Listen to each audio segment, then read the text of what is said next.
3, 2, 1. I'm disappointed in every one of you. I'm sorry, I don't mean to offend you. I'm disappointed in every one of you. I kiss you on the mouth. No, I'm not cool with that. I'm sorry. One more time. I'm disappointed in every one of you. I mean, I'm dealing with degenerate animals. I'm disappointed in every one of you. Disappointed in every one of you. All right, come on. Honestly, I can't do it no more. I'm disappointed in every one of you. Let me tell you why. It's gonna be all right, Nicky. Go ahead, shoot. He just killed a fucking man. What are you going to do about it? You're happy because you got nothing. You don't got a thing. You're happy because you got nothing. Lomito! Got nothing. I want to get out. I want to get out of this rat hole. I want to get online. I need BDA boxing.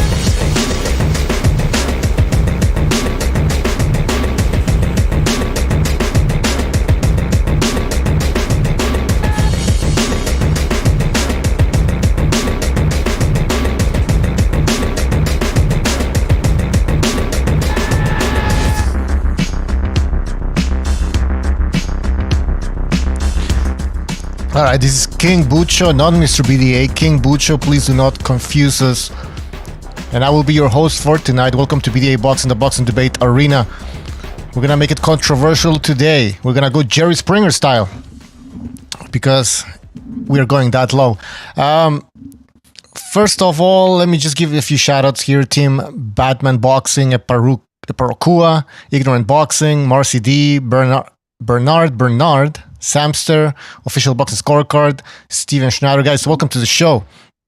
We already have Jimmy, Chief, and Mr. BDA on the panel. Guys, welcome to the show. Thank you, sir. All right, let's get this party started. Mr. BDA, you want to just start with this explanation? Absolutely. Yes. Absolutely. Well, apparently the whole drama started because Jermell Charlo was on Ellie Seibach's show, or I mean not the show, but one of his videos. They were driving around in Charlo's car, and he said big ups to Wilder, and that, interestingly enough, automatically reminded him of a certain group, the LDBC, but of course he didn't really know their name.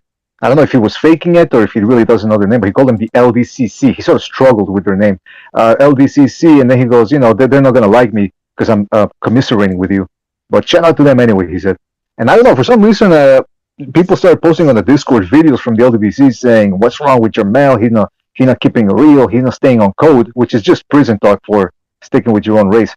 And I found that funny that it's sort of crumbling. Well, actually, I want to, from that to, what's the other thing? The Gervonta Davis seems to be trouble in paradise with him and the money team. I don't know if it's all drama that he's putting out there on Twitter in order to hype up his fight, which is essentially a prospect against Rolly Romero. So maybe this is all,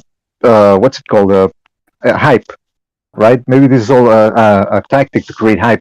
Or maybe that he really is fed up with the money team. And just briefly, I want to say that's probably because he's looking at what Devin Haney is doing, which is going to Australia to fight for the Lineal Lightweight Championship. Mm-hmm. Meanwhile, he started fighting a prospect who should have a loss on his record. So he's probably a little pissed off. So what he said was something along the lines of, I don't understand why you people prop up an email champion.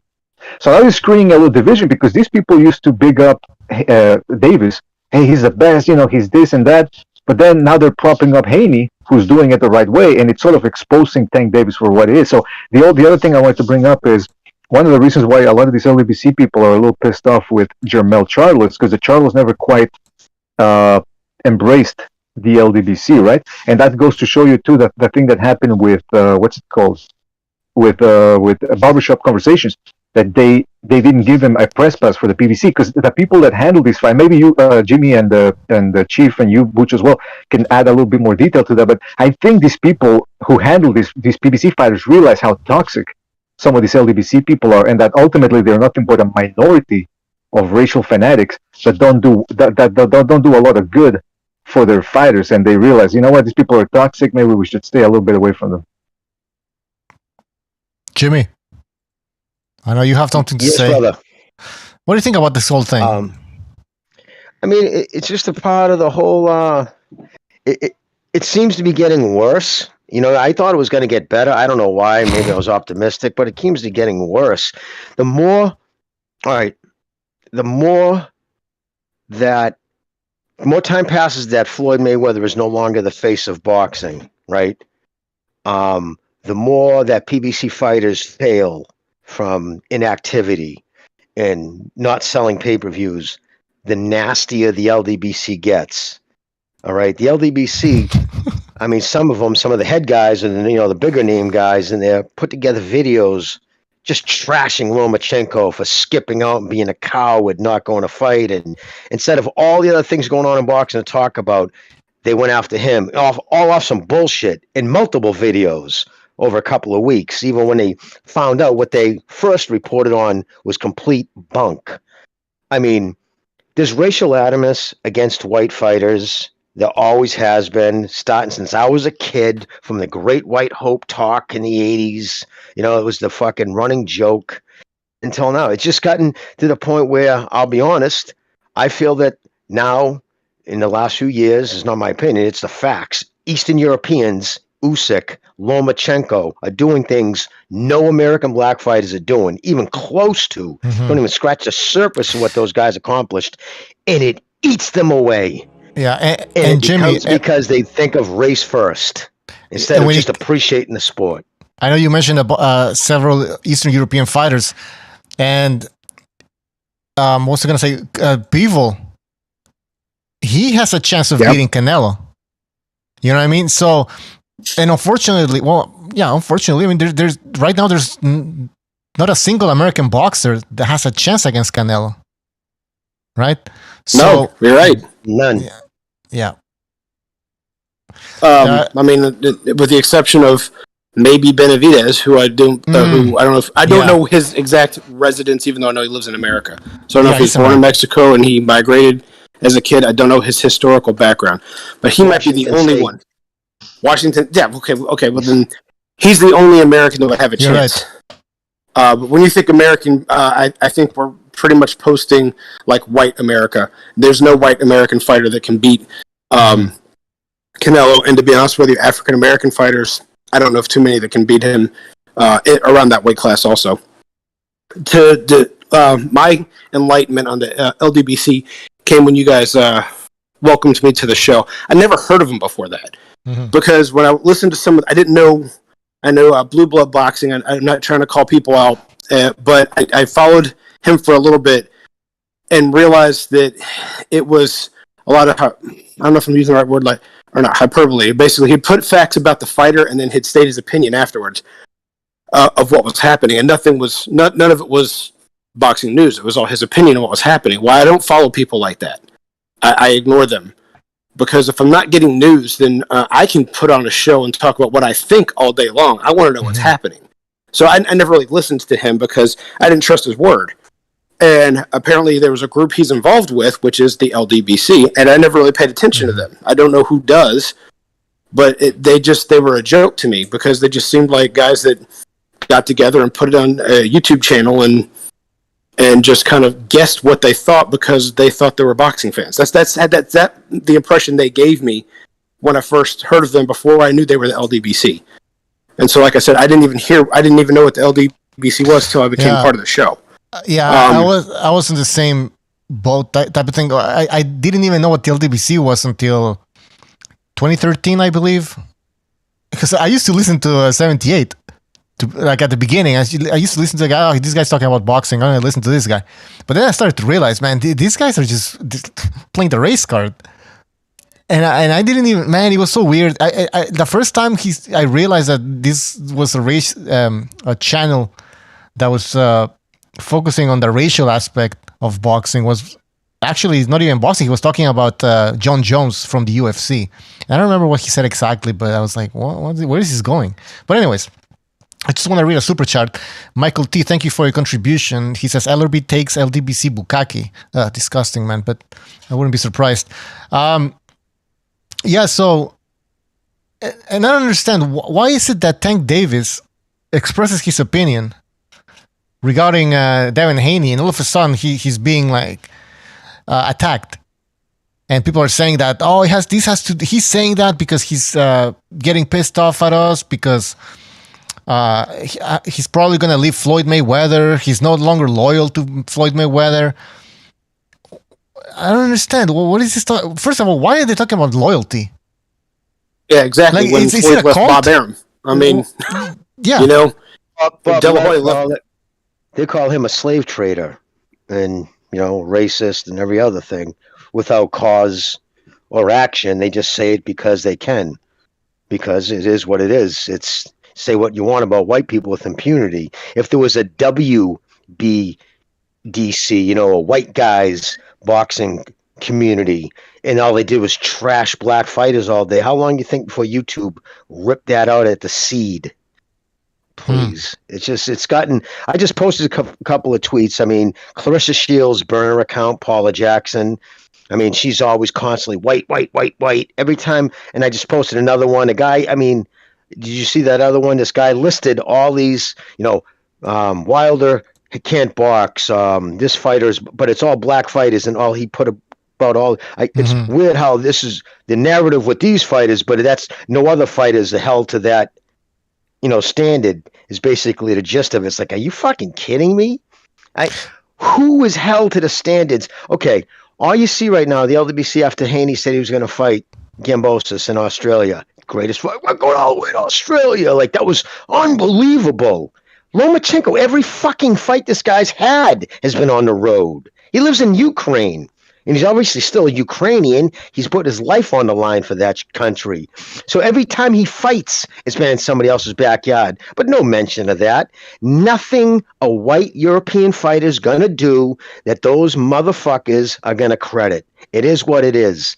And it's based off, I mean, remember, their mission statement was they started the LDBC as a safe place for they could talk about boxing without being called the word that we're not allowed to say. It's interesting, man, because I was listening to one of those guys earlier today when they were talking about Jermell Charlo, and they go, if you ain't messing with the LDBC, I don't want to hear you talking about the LDBC. I don't want to hear you talking about LDBC. And to me, that means, please don't criticize us. And that's the other thing about it is, they have a lot of these LDBC people have a female mentality, like Instagram thoughts. Like, they think, if we got more viewers on you, or if you're talking about us, we're winning. So in their mind, no matter what they do wrong, if people criticize them for it, they still think somehow, hey, you're talking about me, I'm winning. But here's the thing, though. They're in a lose-lose situation when it comes to actual boxing, because they're telling you don't talk about us. But they can't come at us because there's very little that they can criticize us for. We don't usually make stupid statements over here. Second of all, if they do address us, then for some reason, then they would be giving us clout. So they're in a losing situation. So when they say don't criticize, don't stop talking about us, is please stop talking about us because there's nothing we can do to you fellas. And here's the other thing, last point. The reason why it's important to expose these people every once in a while is because a lot of new fans, they come onto the YouTube scene and they meet these channels and they don't know the difference between an actual channel at the beginning and a real one. So it's very important to let people know that those channels, and you're going to find out right away if you're just watching by yourself, they're nothing but a bunch of race hustlers for the most part. Chat. I forget one of their names, but he was talking about how Deontay Wilder would beat a prime Mike Tyson. And then he says, I've got proof to back it up, but I'll take on all comers. So I subscribed to the channel, and I put out there, okay, I'll be happy to debate you on this show or on your own show at your convenience. Crickets. I've heard nothing back. You never will. And I mean, I knew I could set traps for the guy based off just what he said. I took notes off of everything he said. I'm like, yeah, he'll walk into this trap, walk into this trap, walk into this trap. And so I was already ready, and the guy just never responded. And I came back, and I think I left maybe no more than 2 messages on that particular site. And Bucho, I believe I talked to you that day, and you said, I know why you want to get in touch with this guy because of Tyson. And it's not that I'm a Mike Tyson fan. It's just when you're going to make outlandish judgments off of something like this based off of criteria that was really ridiculous. And I'm saying, like he was saying that Brian Williams, nobody like that is on Deontay, Deontay Wilder's lost to nobody like that. And then he said age is just an excuse, so that's not, so Tyson being old is irrelevant. That's just setting him up for stuff that I would have eaten him up with. But he wouldn't answer. And so, if they're going to sit there and posture like they know boxing, they need to sit there and come on our show, or I'll go on your show. I'll go on anybody's show. I've been on Nessa's show. I'm on. You guys welcome me onto this show. I'll talk to anybody about boxing. If I'm wrong, I'll eat my words. But in the meantime, if you're going to call out a challenge, accept the challenge. Well, can I just add to that? There's a reason Ellaby put in "Stay Woke." It's the same thing. It's the same whole culture of where you don't interact with. You're a racist. They just, when they can't beat you with facts, they hammer you. They use race as a cudgel. First, they use race as the basis of their videos, but then if you want to, try to debate them on anything, there's a whole bunch of reasons. I mean, they're not on Twitter. Why is that? Why do almost 90% of these big LDB channels don't have Twitter? Because they don't want to interact with anybody because they'll be embarrassed. Yeah, so instead, they live in an echo chamber of just it. And then half the guys, you can't even leave comments in their fucking videos because they block keywords or you have to be a subscriber to their channel in order to leave comments. And so there's the guy who called for the death of Sugar Hill because he trained a white fighter. Think about that. Jimmy, imagine if I made a video calling for the death of somebody because they trained a black fighter, a white guy. He should die training a black fighter. That actually sounds like a good idea, man. That actually sounds like a good idea. Why don't you do that? Yeah. I mean, you know what I mean? Imagine that there would be videos made fucking racist. I mean, they made Boxing Ego, that failed actor turned grifter, YouTube grifter, Eric Gomes, who doesn't know shit about boxing, nothing. It's a fucking clown show. He made a whole video about me, about how much of a racist I was because I tweeted out information, pay-per-view information that came to find out later was 100% true. And I just tweeted it from the same, from what's his name? Fucking Rick Glacier.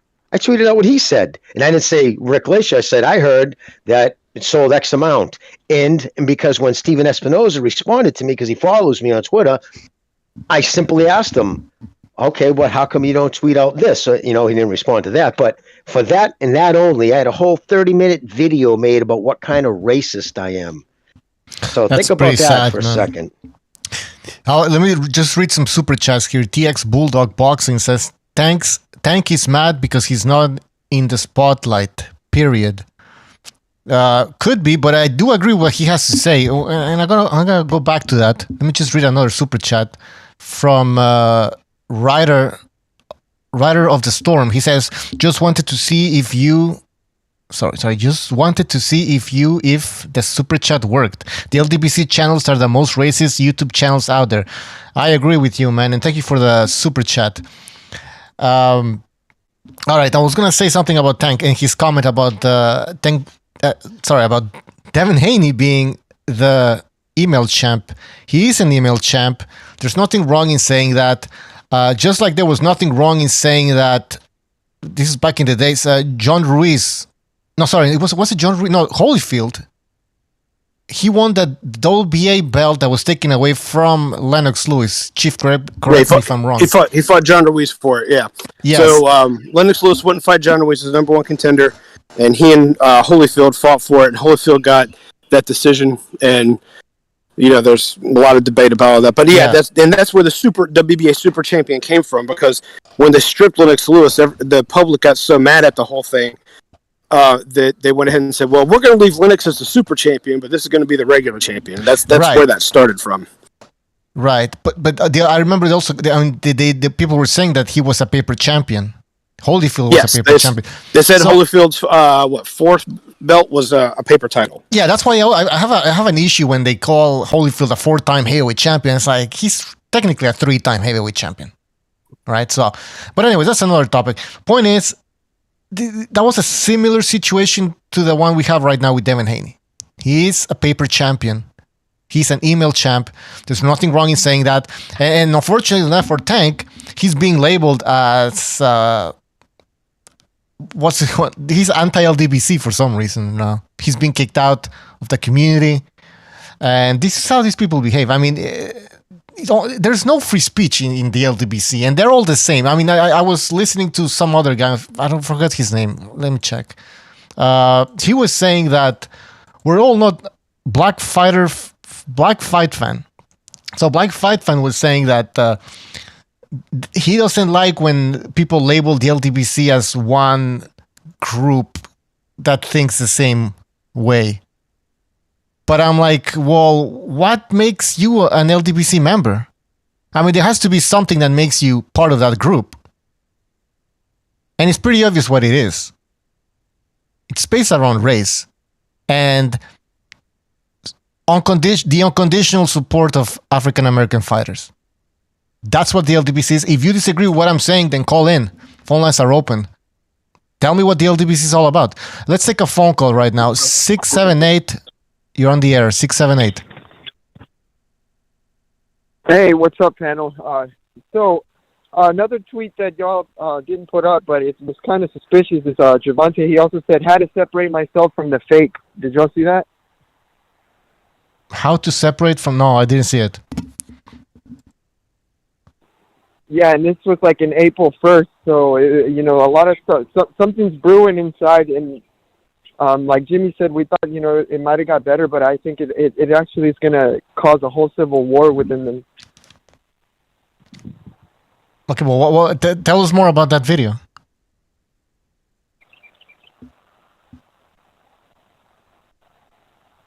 Yo, can you hear me? Hello? Yeah, can you hear me? Yeah, hey, and another thing, did y'all see the To-Go and Ryan Garcia thing? No, I didn't see that. What happened? Yeah, that was, can I just say, I know it's a little bit off topic, but that was fake, man. Ryan Garcia and Tagore were doing some sort of open workout in outside in a ring, and all of a sudden they started joining at each other, and Ryan Garcia was like, game over, man. Game over, man. You want to come at me, man? Let's go, man. And it was horrible acting, because I'd seen him do that against Jake Paul or Logan Paul, one of those Paul brothers, and they were doing like this fake confrontation, and it was the same thing here. It looked the same. So they're trying to hype this fight up because maybe they're not getting the type of publicity they wanted. Or maybe they are and they just want more. I don't know, but it was awful, man. It was awful. Yeah, and it was also bad because if you notice, Joe Goosen also was rubbing on like To-Go's like his midsection. When they were about to brawl, he broke it up and he was he put himself in front of Ryan and like touching To-Go. All right. Well, anything else? Joe Goosen sounds like a bit of a perv, man. I want to get back to this LDBC shit. I don't care about Ryan. Did you see two LDBC people got together? What the muscle head there who used to be a cop, supposedly a cop, the one who called for the death of Sugar Hill. Him and Fartman. They made a video and they tried to get it going. They were trying to get legs. They were actually wanted to say, from now on, I mean, it's obvious. This is how they put it. It's official. Any white person who uses the term LDBC is that means they're using NIGG. You know what I mean? So that's what they were trying to use. So, no, seriously, and they actually said it's official. But he said, and they made a whole video on Twitter. They posted it. It's official. All you guys on Twitter using, keeping, who don't refuse to stop, keeping LDBC out of your mouth. It's now official. Every time you use that, we know you're actually saying bang. No shit. This is a problem with them. They self-segregated. They create their own community based on race, and then last time I checked, if I use the words or the letters LDBC, it means LDBC. Sorry, didn't mean to interrupt you there. Yeah, exactly. I mean, it's pretty funny. It's pretty funny this behavior, and then they come up with lies. The reason why we created the LDBC was because of all the racism that exists in boxing. People using the N-word in chats, and it's like I've never seen that before. And we've even had callers come to this show, to BDA Boxing, and say that they constantly see the N-word in the chat. That's fucking bullshit, man. I'm always looking at the chat. Mr. B is always looking at the chat. Nobody's posting the N-word in the chat. That's fucking lies. Those are blatant fucking lies, man. It's just. Can I say something about the? Can I real quick, Jimmy? Please, just say. Yeah, I was gonna add something to that. We've had 2 or 3 people call in and say that man, you guys aren't racist. That's how they always switch it up. But there's people in your chat. Then we look at the chat, and if we ever see someone doing that, It's somebody we've never seen before, someone with a weird name, and then you check their account and they just created it that very same day. So it's always some sort of fake false flag thing they do where they create their own account and they say racist things see that they're writing racist things, but none of the regular people, real boxing fans, are doing any of that shenanigans. So false flag, man, false flag operations right there. Mr. BDA, it's projection. That's what these people do. The people in that mindset, they project their own bigotries on everybody else because they think this way. They automatically think everybody else does. And then when you add in the fact that, and it is what it is. And again, you can get labeled for just saying facts. It's the same thing in the real world. You just say certain facts. For bringing that up, you're a racist for bringing that up. Doesn't matter that it's true. And it doesn't matter that black people look at their race as a huge part of who they are, of their core identity, upwards of 75%, whereas 15% of white people look at their race. So because of that, we just don't, that's not the first thing that pops in our head. When you look at everything through the lens of race, that's what it becomes. And then they think that's what everybody else is doing. You know what again? So it's projection, and it sucks. Yeah, it's a lot of projection. Speaking of that, am I still on? Yeah. Yeah, I looked at all the LDBC channels, Boxing Negro, all of them. None of them have talked about the Gervonta tweet or anything like that. Well, a lot of them have, and actually, let's look at some of these tweets here. Let me just take a look. Well, Gervonta Davis. He says, every person y'all thought was a top guy got touched up, and then y'all moved on to the next guy. Now the email champ, y'all guy. All right. So basically what he's saying is, well, he's addressing Jimmy or Chief. This comment is being addressed to whom? I'm sorry? I'm reading it right now on the screen. Who's Gervonta talking to when he says, every person y'all thought was a top guy got touched up? It's a good question because I haven't seen him fight too many top guys anyway, outside of Pedraza.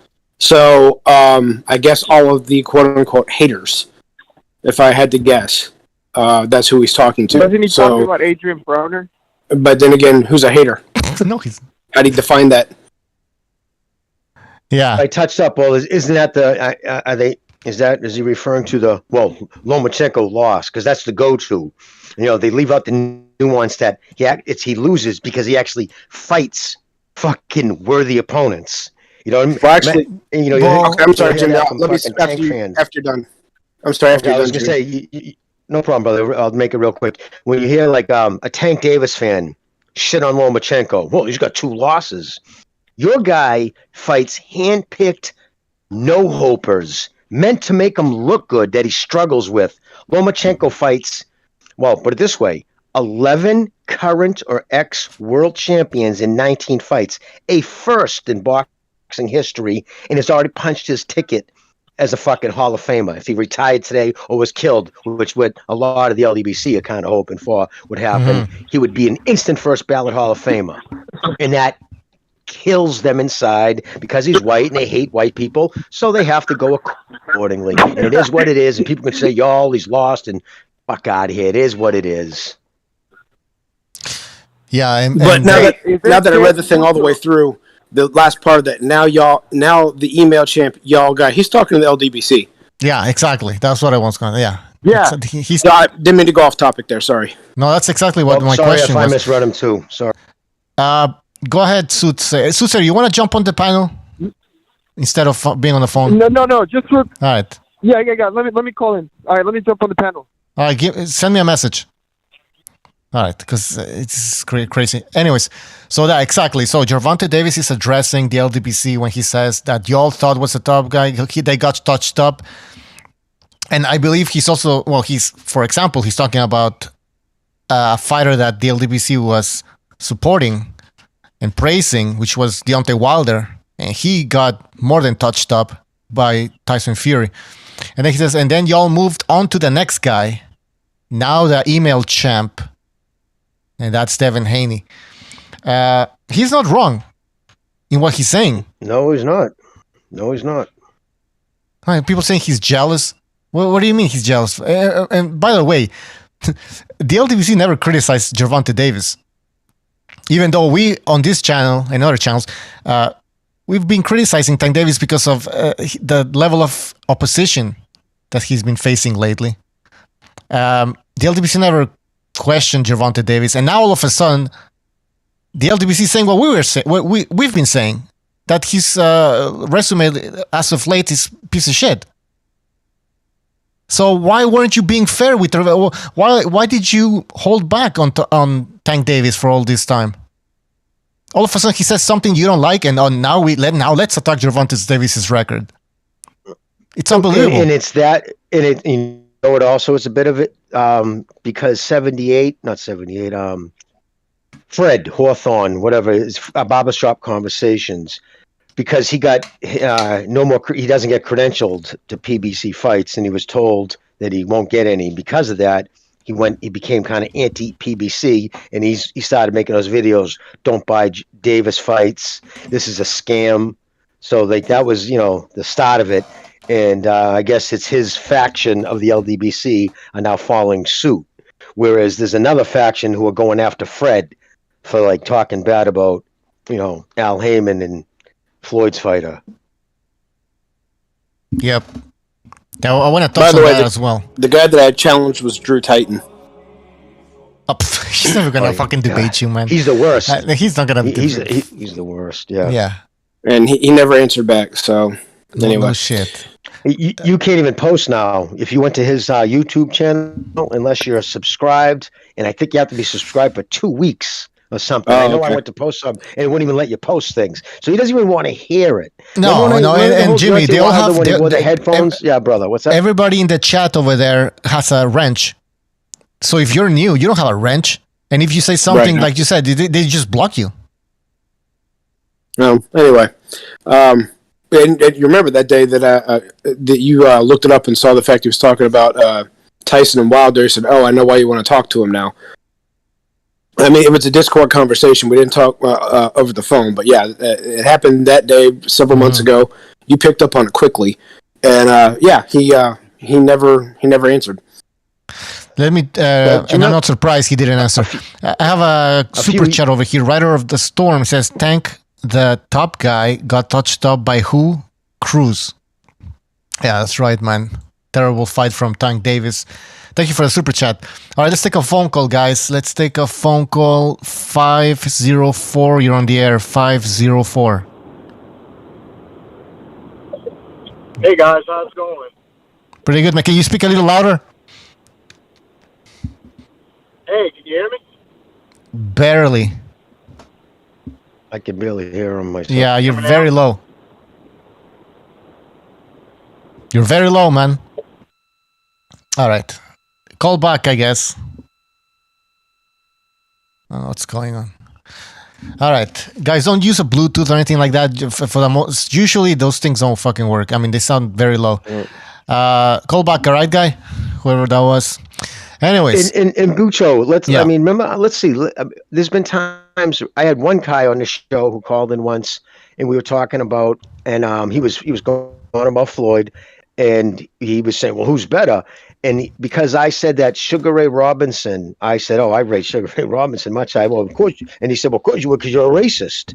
So if you actually just break that down, because I said one black guy was better than another, I was a racist. So basically what he was saying is, because you're white, you don't even have the right to determine or speak on which black fight is better. I mean, if you really, it's either that or he's just as dumb as a bag of rocks. But I've been called a racist for that, for saying one, and then I've been told that there's no way that I went to boxing matches and voted, and cheered on a black fighter fighting a white fighter if I was white. That's just, you're saying that, but that didn't really happen. Like all the times I saw Marvin Hagler fight live, not all the times, I only saw him twice, but no matter who he was fighting, I would have been cheering him on. And and even one guy who was cool on the panel once was like, wow, no shit, that's just weird to me. It was a black guy, I forget who it was, but he was like, that's just weird. Like, the concept of, pulling for somebody who's not in your own race. I'm like, why? It's my favorite fighter at the time was black. I don't give a fuck who he was fighting. I'm going for him. That concept to them is beyond, out of the realm. You know what I mean? Because they just wouldn't, because it's an affront. It's an insult, and you're actually, to them, when I say them, it's not all black guys. There's plenty. There's actually more, thank God, black fight fans, I believe in my heart, who don't think this way at all. No. Coach, I mean, not enough time to list them. There's plenty, right? Who don't think like that and think that's insane. But amongst that group, it's, again, when you start an organization based on what it's based off, bright flames attract other insects, and what it does, it just all of a sudden, it was a place when you think of something that isn't good, but when you have other people to echo your sentiment, it makes you seem less slimy. So when you get a whole bunch of guys doing it, it gives them in their mind, you know what I mean? It is what it is. Yeah, it's a minority that's toxic on social media. It's most African Americans are not like this. When it comes to they're just boxing fans, just like us. But there is this community, the LDBC, that's fucking toxic on YouTube and on Twitter. I mean, you can see them. They're all over the place. Always attacking you because, you criticize a certain fighter. And so, we're calling them out. You don't like it, but how am I sounding now, man? Sorry, how am I sounding now? You're sounding excellent. All right, because I had the fucking earbuds. So first time I'm using a phone, by the way, that's why I sound different. Bucho, you threw out a challenge about a year ago. So find me another community that's like the LDBC, but like the white version of the LDBC that is as big, and that is essentially the LDBC version. And find me the Mexican version, find me the white version, find me the Asian version. That doesn't exist. No, there isn't. I remember I asked this question. Go ahead, Jimmy. No, finish what you were saying, brother. I was going to say that. Once I asked a guy like, name me the YouTube channels that are similar to the LDBC but are not pro-black. So they're, let's say, pro-white or pro-Mexican, whatever. He couldn't name me any fucking channels. He mentioned Thunderdome. like, are you seriously comparing Thunderdome to the LDBC? And by the way, Thunderdome is one channel. It's not even part of some sort of community. Type in the LDBC, you'll see all the channels that they have, man. There's like 50 channels that have the hashtag LDBC, and they all agree on a lot of things. So there's no other community like the LDBC. And to prove, it's another thing too, that particular group and the people who follow them on Twitter, because it's really not the actual LDBC guys, because they won't interact with anybody. Like Boxer Ego, that knucklehead just blocks anybody. You could just say the most benign thing to him, question something, he says blocked. He brags that he has so many, I think he has 7,000 followers, but he has 9,000 people blocked. Imagine blocking 9,000 people on Twitter. I mean, what a fucking jackass. But for instance, I was telling BDA earlier, a guy we all know, fan of the show, some guy tweeted how Luis Ortiz is an elite heavyweight. And his basis on that was because he fought Wilder twice. And I'm like, so that's like, I'm like, wow. But anyway, so the dude tweets him back, underneath him and says, wait a minute, but Wilder has the worst resume of any heavyweight in WBC history. That's just a fact. And a heavyweight has held the title for 3 or more years with that many defenses. And then he also said, in Ortiz's only and best victory is against Bryant Jennings. How does that qualify as an elite heavyweight? That's it, right? The guy responded by calling him inbred.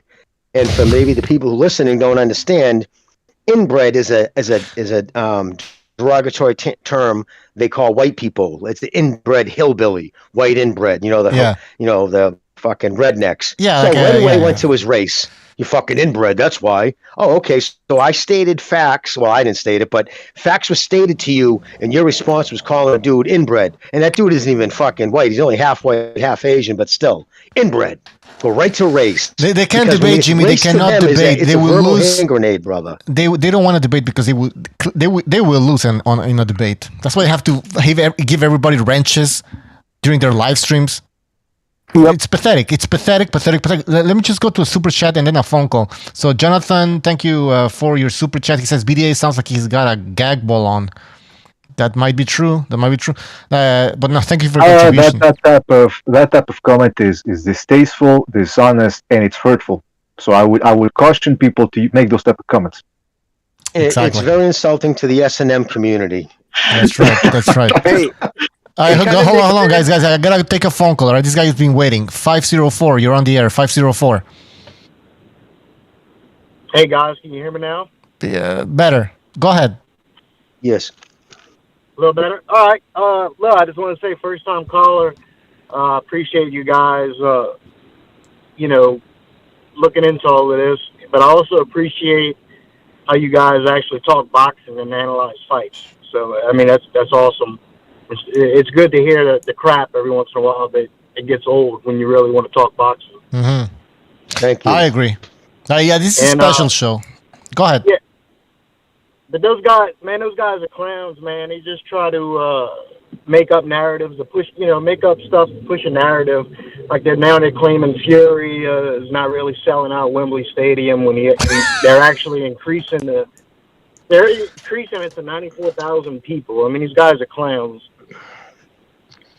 Yeah, that's funny, man. Why are they going after Fury? Why are they going after Tyson Fury?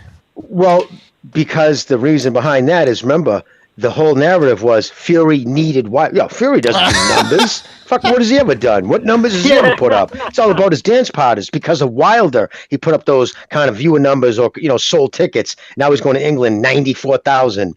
So again, they got caught with their fucking thumbs up their ass, sounding like donkeys. So they have to create a narrative, like the caller said. And I just want to say too, real quickly, you think white people have it bad from the LDBC? God forbid you're black and you don't like what they sell. You don't like the toxicity they offer, and you say something. Then they attack your ethnic pride. You're a coon. You're an Uncle Tom. I mean, it's as bad as they go after white people, they go after black people even worse, which is just goes to show you the level of degradation in their brains. Yeah. Caller, Can go I ahead. say one more thing real quick? Yes, sir. Yeah. So, talking about those wrenches you was talking about, let me tell you what kind of people they are. So I made a fake account and started, talking back and forth with one of these accounts. Said a few racist things, and I got a wrench. That's what kind of people they are. Wow. As long as you talk some, yeah. Oh, that's pretty fucking sad. I tried calling into that to that BFTB guy, and Sounds like a good caller. I can barely hear him though. He's breaking up. All right, caller, you're breaking up, but we're gonna move on. Thanks for calling. All right, man. Call back again next time. I appreciate it, guys. Take care. Good call, brother. Yeah, he was saying that. Go ahead. Address something real quick. Sure. Go ahead. Yeah. So the some of the reasons that I was gonna bring up the Tank thing. When they bring up that he's a big star, I know Elderby and a lot of like the LDBC channels say that he's this big ass star. I just saw his Twitter. A lot of his stuff is barely even retweeted or liked. I mean, I know it doesn't mean anything, but it does when they say shit like that. Interesting. Well, but when he throws shade at Lomachenko, exactly, it's retweeted hundreds of times. You know what? It's interesting too. They have some sort of myopia when it comes to boxing itself, because I saw one of those guys, and again I forget who, because they also have the same name. So sort of, there was one guy on Twitter. He goes, "Now that Tyson Fury is not fighting Wilder, nobody cares." And I'm thinking they just sold out the arena there in England, and they actually had to get permission from the government to expand and allow more people to buy tickets. Then another comment somebody else made, they go, well, Devin Haney, he took the short money against a fighter who has no publicity, meaning Kambosos. I'm thinking, did you not see how big they're hyping this fight up over in Australia? It seems like they think that if it doesn't happen in the US, it doesn't do good numbers. I got newsflash for these people. Australia, they don't really have much of it other than rugby and kangaroo porn. So this is actually a big event over there. Hence why they're getting paid good money for it. Both guys, Haney and Kambosos. So it just goes to show you that they don't really understand the business of boxing, man. No, they don't, because the ticket sales for that fight have flown off. They've actually put more seats for ringside. So, because they sold out of all the ones that are ringside, and they said that the general admission are already sold out also. So, I don't know how big the arena is. I'm not very familiar with what Australia has to show fights, but for wherever they're putting this, I imagine it's one of the bigger stadiums or arenas that they have. is selling quickly. Yeah, they're just jealous because Wilder could never pull that off in the United States. Wilder didn't even sell out when he had a fight in Alabama, his own home state. Yeah. He missed by like 6,000 people. Yeah. Wilder never sold. Wilder didn't do TV numbers either. He just didn't. And that was because of who he fought. Hey, sorry, Jimmy, go ahead. Oh, no. Finish what you're saying, brother. Yeah, real quick about numbers. Did the Cruz tank numbers ever come out? Because they got really hostile about anybody asking about those. That's why I was labeled a racist. Because I tweeted out, I heard that it did under 42,000. Right, and you also pointed out the fact that Carpenter's source suddenly dried up when that happened.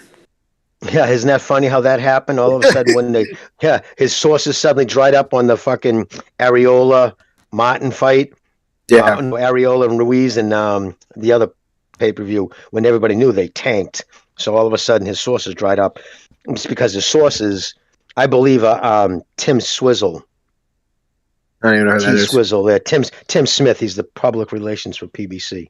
I got one quick question for the panel because I'm not sure. Is some kind of boxing show, barbershop, something or other? Is that part of the LDBC? Yes, sir. One of the original members. I can't listen to him because it doesn't. It's so. I mean, look, I don't. People cuss. I get that, and everyone knows I try not to cuss because people on this show know who I am and what I try to hold myself to. But his is so much MF this, MF that, in this, MF that. I can't listen to him because I got to weed through all of that vulgar stuff to try and get to an actual like English word that represents a fact. I can't listen to that. Chief, this guy, Barbershop Boxing, actually called the Las Vegas State Athletic Commission. He called live. You can see the video. He called to complain about Fury's floppy glove. He put in a complaint. I saw something about that. He put in a complaint. Well, I'm surprised the woman who answered the phone wasn't fucking laughing. It's pathetic. And the fact that people still listen to that guy, it just shows you that, man, this world is going to shit. Fury found a way to cheat 3 times and win twice. Yeah, exactly. All right, let's take a phone call. 11111. I think this is MMA. Who is this? Yo, what's going on? Rumors are that 78 bought up all of the McDonald's menu just to calm down. He's really heated right now. But anyway, listen, let's look at the roster of the whole LDBC crew. We got BFTB, sex offender who buys up all the dye at BJ's. Then you got Drew Titan, ex-police officer who injects steroids into his butt. I mean, listen, really weak roster, and they don't even know boxing. All they say is talk about their, sugar daddy Wilder. That's all they talk about, And they talk about how they're prostitutes for Wilder. Oh, drop the money in Cash App. Get the likes up or I'm leaving the likes. Like, that's all they do, bro. Like, and also 78, Sean Hour's OnlyFans, any 20 seconds, yo, get my OnlyFans, I mean, like, you're a grown man. Grown obese man with the OnlyFans. Like, does that sound right? Like, that sounds gay, man. But anyway, yeah, like, he has an OnlyFans, bro. He goes to his OnlyFans just to calm down after what Charlo said. But anyway, I just wanted to say, I think, I'm glad for Charlo to step up. Yeah, they're gonna call him, a tap dancing coon, but it is what it is. You're actually speaking the truth. I know they might be mad. I know. I can't believe Charlo Maine. I can't believe in Maine. But he did it for greater cause. Shout out to Charlo. I think he's gonna KO Castano. And Giovanni St. Davis, his promoter, Floyd Mayweather talking about, I got all these investments, my investments. Why don't you invest in reading, huh? Why don't you invest in school? Man. You can't even read, and you're elderly man, bro. Come on, and you have butt hair on your head, bro. Come on, you look foolish. Well, do you remember after Lomachenko beat Russell? Well, going into the Russell fight, the LDBC was fucking Russell's, gonna kill him. They were pro Russell, and then after Russell lost, he was a joke, and they almost never forgave him for losing to Loma. Once a black fighter loses to a fighter they dub an Antichrist, they're done with them. And then they went on to fucking Walters. Right? And then Walters lost, and then he was an Antichrist to them. So this is just how it is. And somebody actually was a hashtag going around at the time back in 2018. It was LDBC, hashtag LDBC, hashtag NBGU. And that was an acronym for Next Black Guy Up. So it was LDBC Next Black Guy Up. That's what they're going to give. You know what I mean? To whoever they're just going to back anybody because the goal is to see him lose. And the fact that he lost. Both guys he's lost to now have been of Hispanic descent. Right. Rubs them to the bone even worse. Jimmy, and it's funny because I remember the LDBC not wanting to really support Devin Haney because of his promoter, Eddie Hearn. But it seems like because it's a dry season right now, they're actually flocking towards Devin Haney. They have to because he has a chance of becoming undisputed, but he's also one of the few African American fighters left that's actually really good. Yeah, him and Shakur Stevens, and they got the Davis brothers coming up. But again, all these guys are with Bob Arum, so it's like, they're they might be great fighters, but they're signed to the fucking devil. Who gives slave contracts. Remember the slave contract? The slave contract they offered Wilder, isn't that the terminology used, even though he would have made more money than he ever made in his career? Just like Broner, remember his slave contract that now he wishes he could have? Yep. Yeah, exactly. Well, a lot of people tried to copy off of Floyd's piggyback off of his thing when he said the $12.5 million for 6 fights, which is the same deal that Roy Jones got, mind you, was a slave contract. And now they're just demanding bigger contracts than they can bring in. Right. And also, going back to what I was saying earlier, the LDBC, they liked supporting African-American fighters who were part of the PBC. But now on the PBC side, there's not that many right now. So they're a bit desperate. So now they have to support Devin Haney, even though they despise slave trader Eddie Hearn. Rafael Garza, thank you for your contribution. He says, Ese Bucho. Ese back, I guess. Let's take a phone call, guys. Let's take a phone call. 951. Okay, real quick, remember the only time they backed him up, dude, is when he said, I fight 10 white guys. I can fight 10 white guys 10 times and I won't lose. That's when he got the most love from the LDBC. He said, I'll never lose. Was it that? No, he said, I will never lose to a white. Yeah. No, that was Hopkins. He goes, come on, man. Yeah, he took the house with his dad.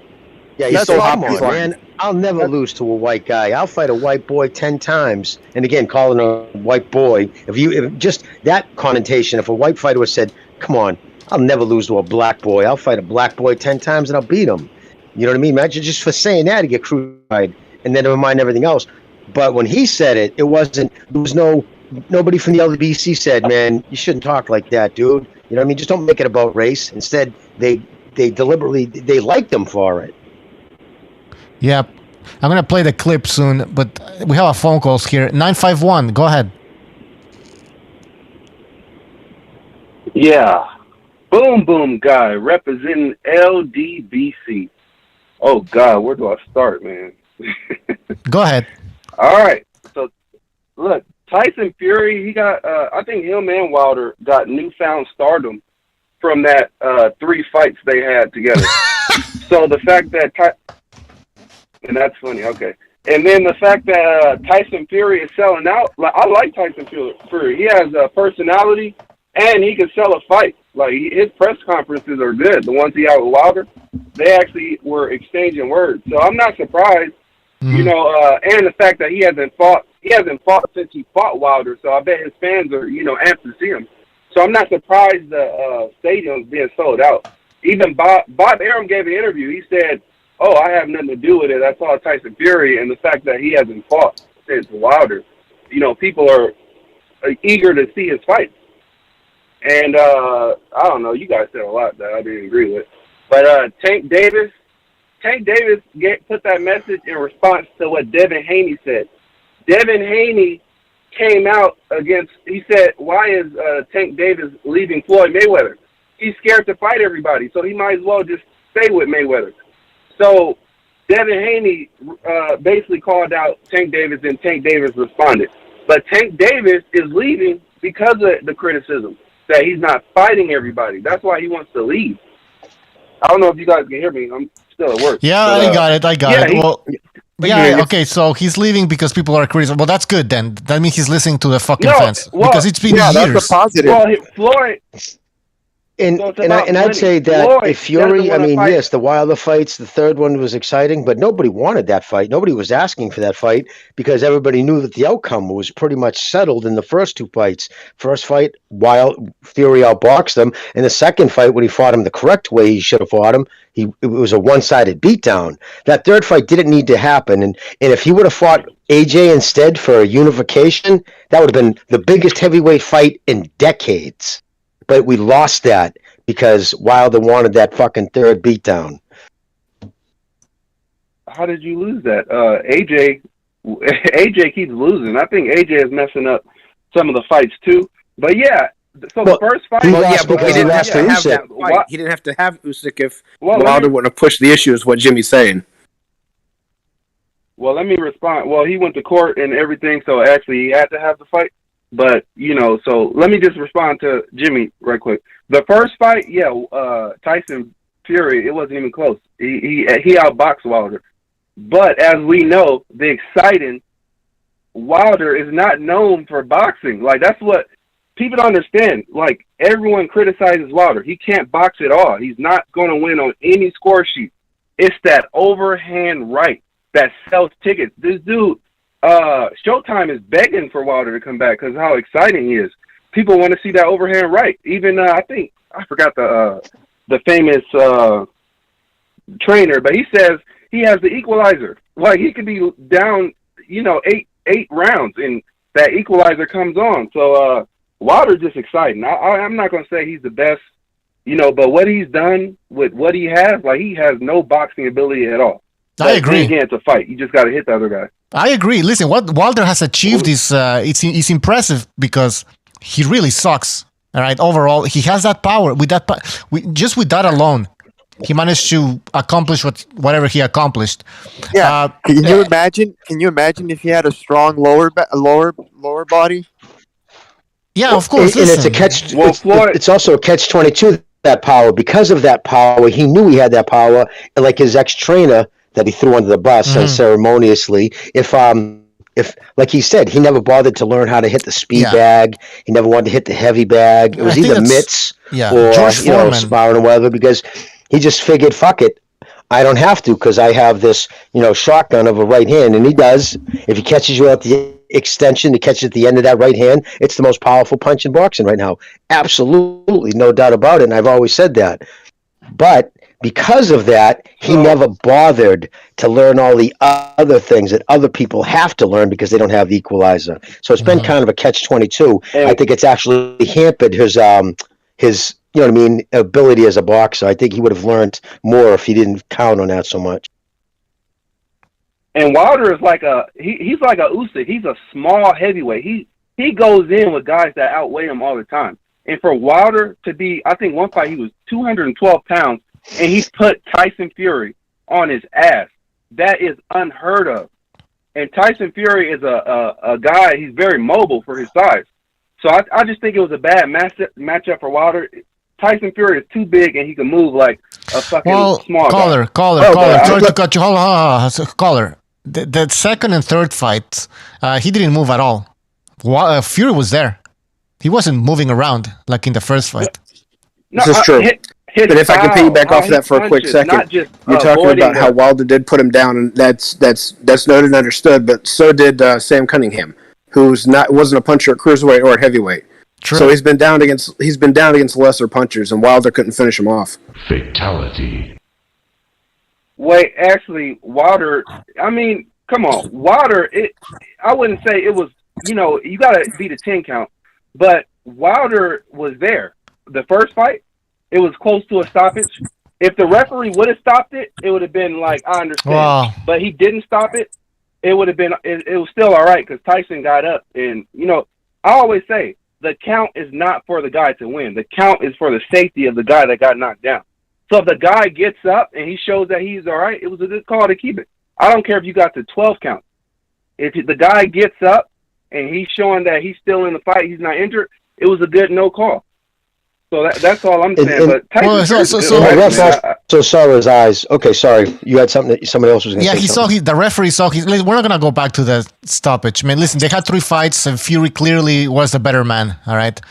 How is it? People say that was one of the greatest, 3 fights in no, it's not. It's not. Who said that? Who said that? That's what everyone gave Tyson and Wilder their roses. You just got to go back.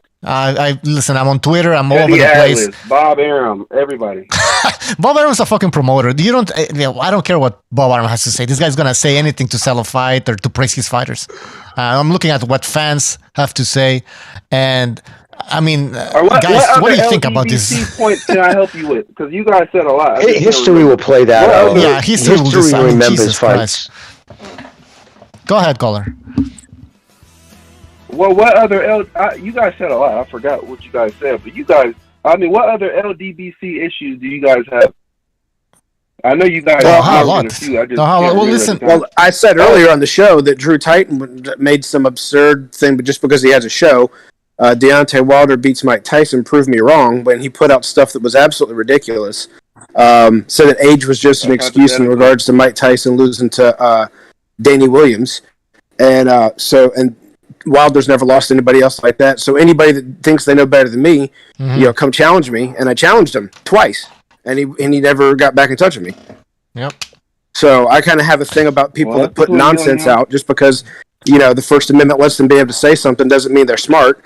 And he made an obscene show, not obscene, but like ridiculousness. It was full of highly opinionated nonsense.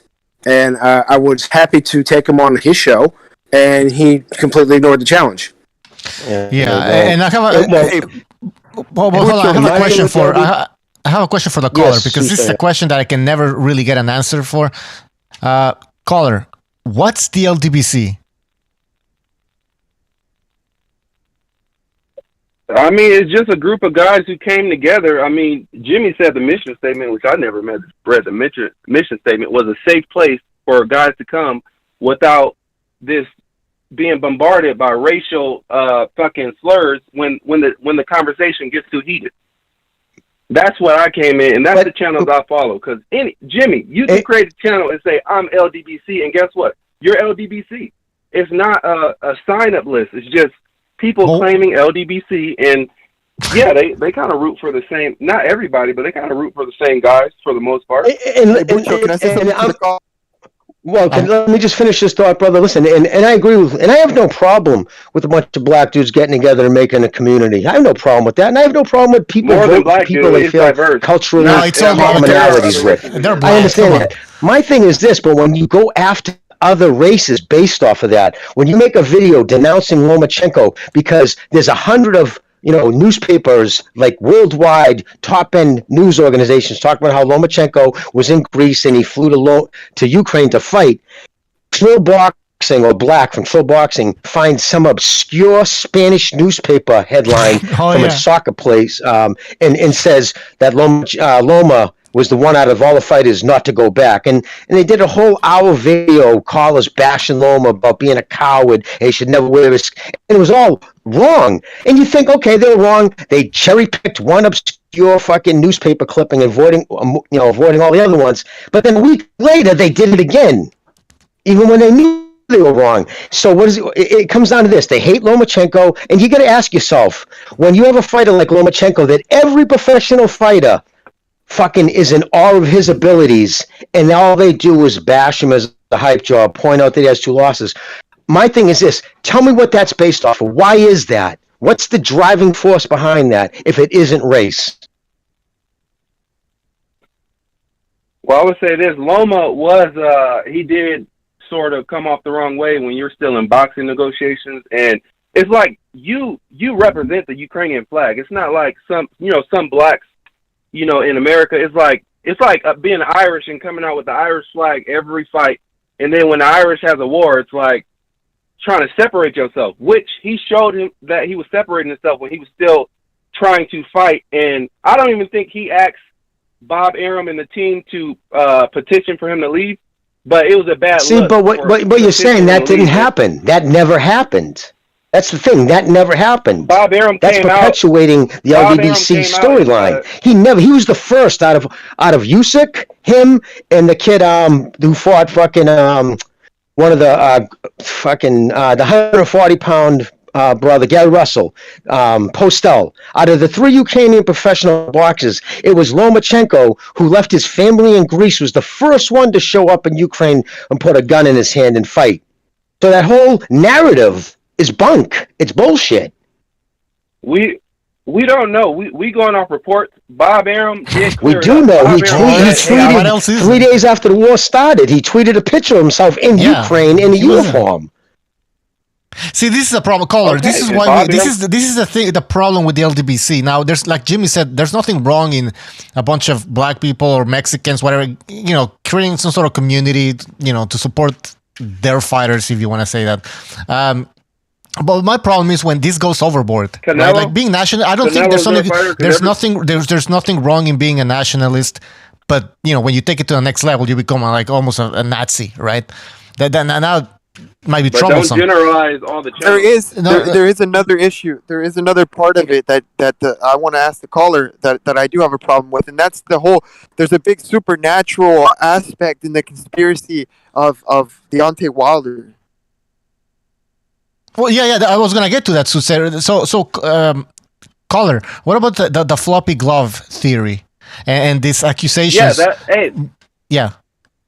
So looking at the fight, that glove is not a natural glove that you don't see it. If it was in every fight, or you seen it like 30 other examples of a glove flopping around like that, then you would have no debate. Like, oh, that's what happened. But me looking at the glove and hearing other people, how can that give you an advantage?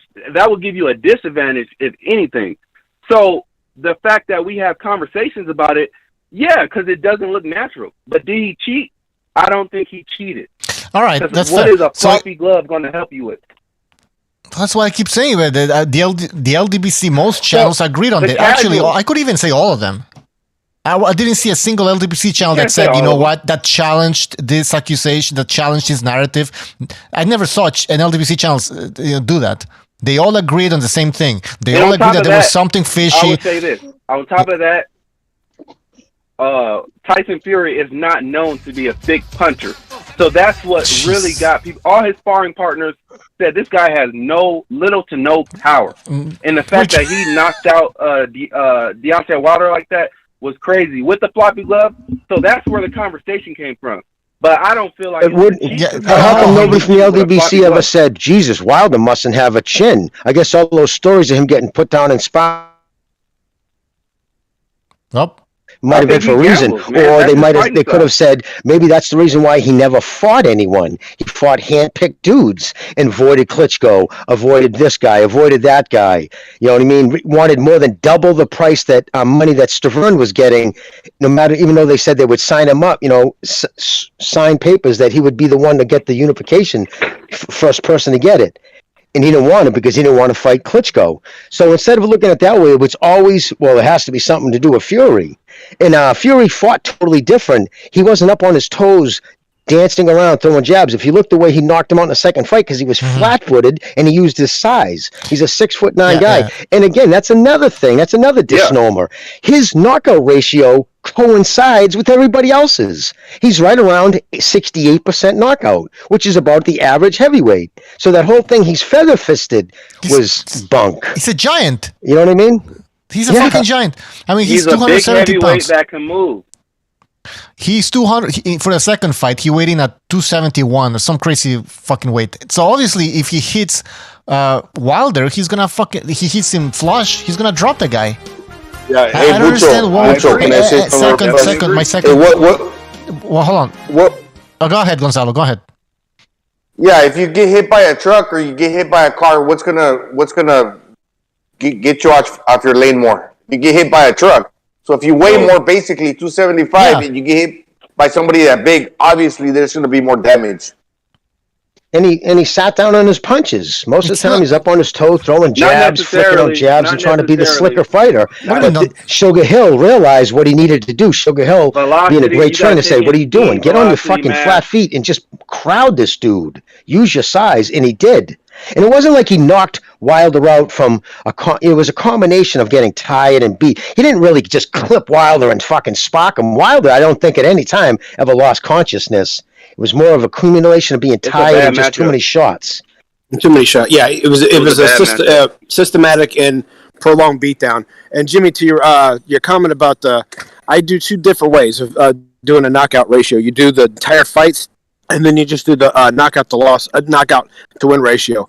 In other words, if you remove the draw and just take his wins versus his knockouts, he's actually at 71%. Yep, exactly. There you go. All right, and that's what Tank Davis. Tank Davis in the same boat. I mean, people want to see excitement. They don't necessarily. They want to see knockouts. That's why they sell. All right, hold on. Okay. Guys, let me say something. Let me say two things here. First of all, I want to thank Norman Lewis for his contribution. He says showing support. Thank you for the super chat. Really appreciate it. Rapax Trucking Company, thank you for your contribution. He says, when Kambosos knocks out Devin Haney, the excuses are going to be comical. Listen, we'll see, man, but for sure there's going to be a lot of excuses or talks. Anyways, I want to ask you this, caller. Go Bucho. Yeah, because I have this point. Okay, so caller, you're saying that the LDBC is like there's different channels, obviously, so they might have different opinions, correct? So some people hate Canelo, and some people just you got to give him his props. So yeah, it's divided. But so, you can all be on one channel one moment, and then all the toxic people can be on another channel at the same time. Do you think you're clearly not like the rest of the guys. The fact that you're calling in and representing and having the stones to call in and say, "Hey, I'm LDBC. Let's talk about it." So it goes to show me you're a completely different person to begin with. Yeah, you're cut from a different cloth to begin with. You're not. Listen. There's many people. Yeah. Well, listen. So controversy. Caller. I have a question. I haven't finished. Do you believe that there's some LDBC channels? Or do you see some of these LDBC channels as maybe too extremist? You don't really agree with what they have to say? I don't give them a chance because I only follow. So look, you mentioned Fred. I called into barbershop conversation. Yeah. So that guy, I give him more rope because this guy's been in the industry. This dude just called up Bob Arum on a Saturday. Bob picked up the phone. So I have to listen to him, even though he says a lot of things I disagree with. But he has that connection. He has that inside knowledge. So I would listen in, even if I don't agree. But I haven't heard him say anything racist outside of the Wilder situation and him feeling that, he was cheated. I haven't heard him say anything too crazy. But I do disagree a lot with what he has to say. Listen, when we say racism, we're not saying that some of the LDBC guys have said racist stuff, but what they say is what I'm saying. They play the race card, basically. They love playing the race card, and to me, that has no place in boxing. If you're gonna have a boxing channel, you talk boxing. You don't bring up race as a factor that influences, how the sport plays out. You know what I mean? Bucho, I'm just going to say this. I wasn't always as jaded as I am now. It was for a reason. And that's all I'm saying.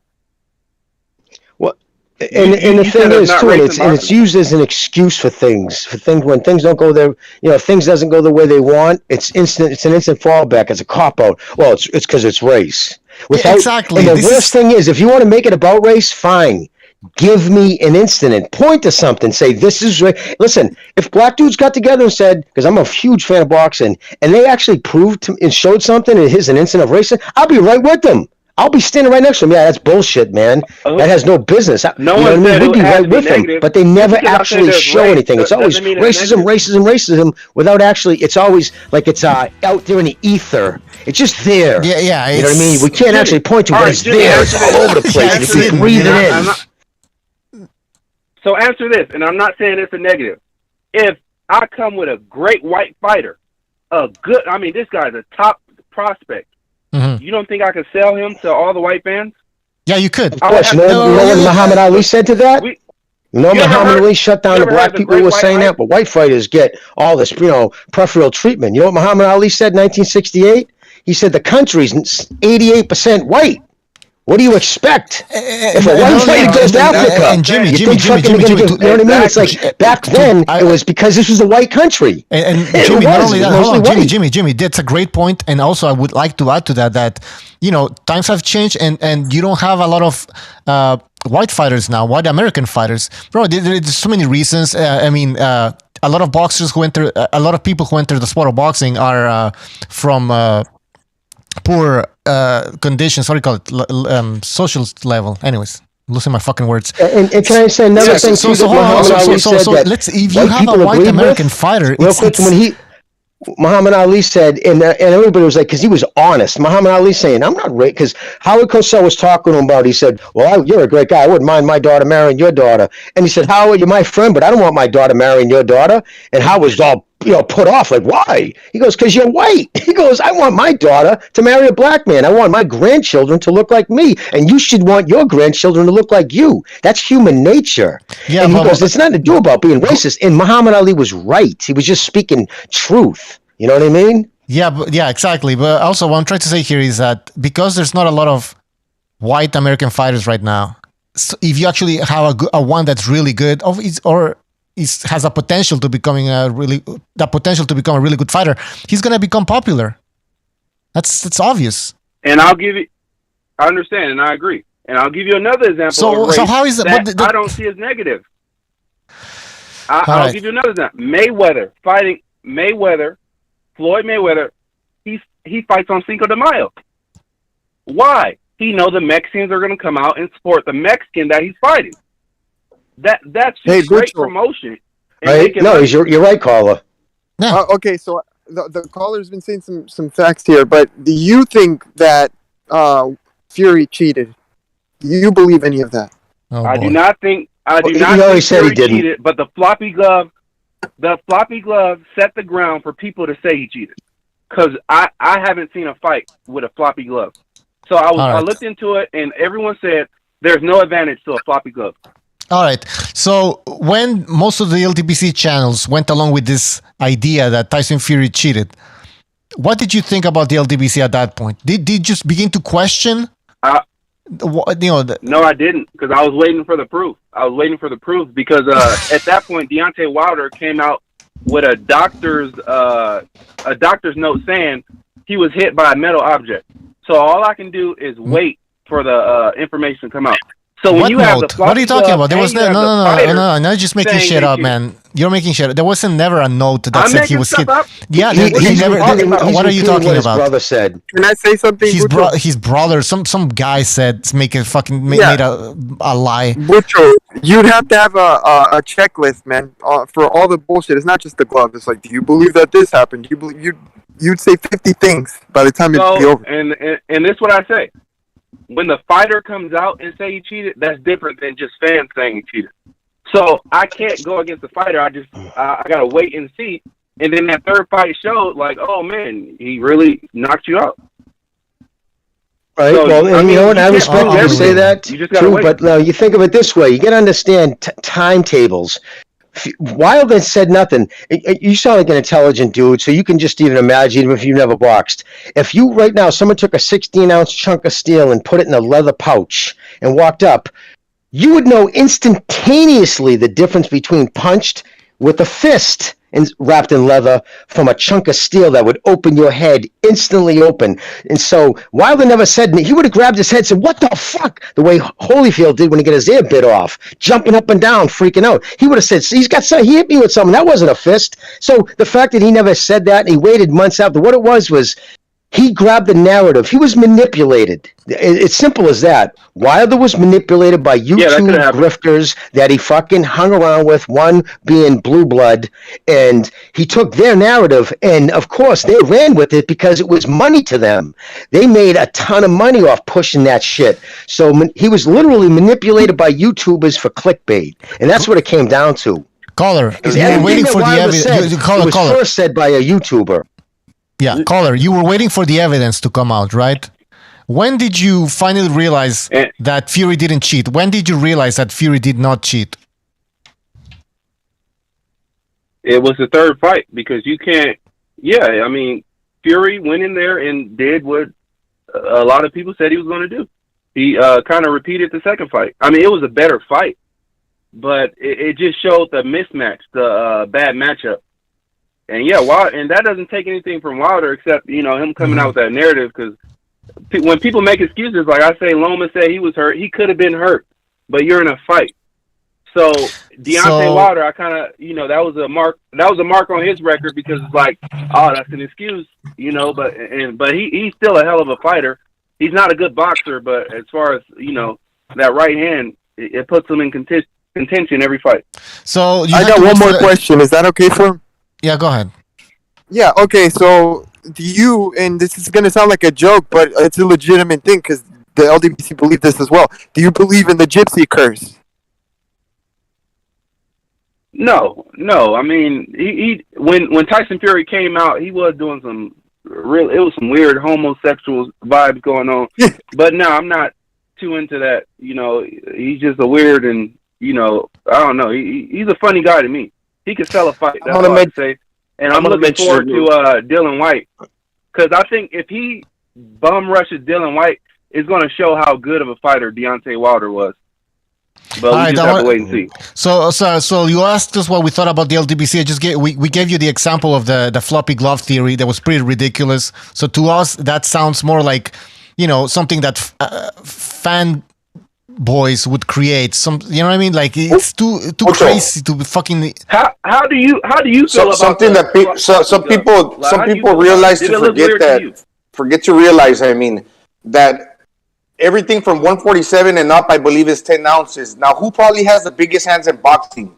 Tyson Fury. Yeah. To create some gloves that wrap around that size of a hand, obviously the materials is going to get thinned out. Which glove do you think is more compact? A welterweight 10 ounce or a heavyweight the size of Tyson Fury's gloves 10 ounce? The size of Tyson Fury's hands 10 ounce is going to be distributed amongst a bigger space. Therefore, the padding is going to become thinner, and the material is going to be wider spread apart, that it's going to be more floppy. Tyson Fury hands are even bigger comparable to other heavyweights. Therefore, other heavyweights' gloves are going to be more compact than even Tyson Fury's gloves. That's all I'm saying. That's more logical.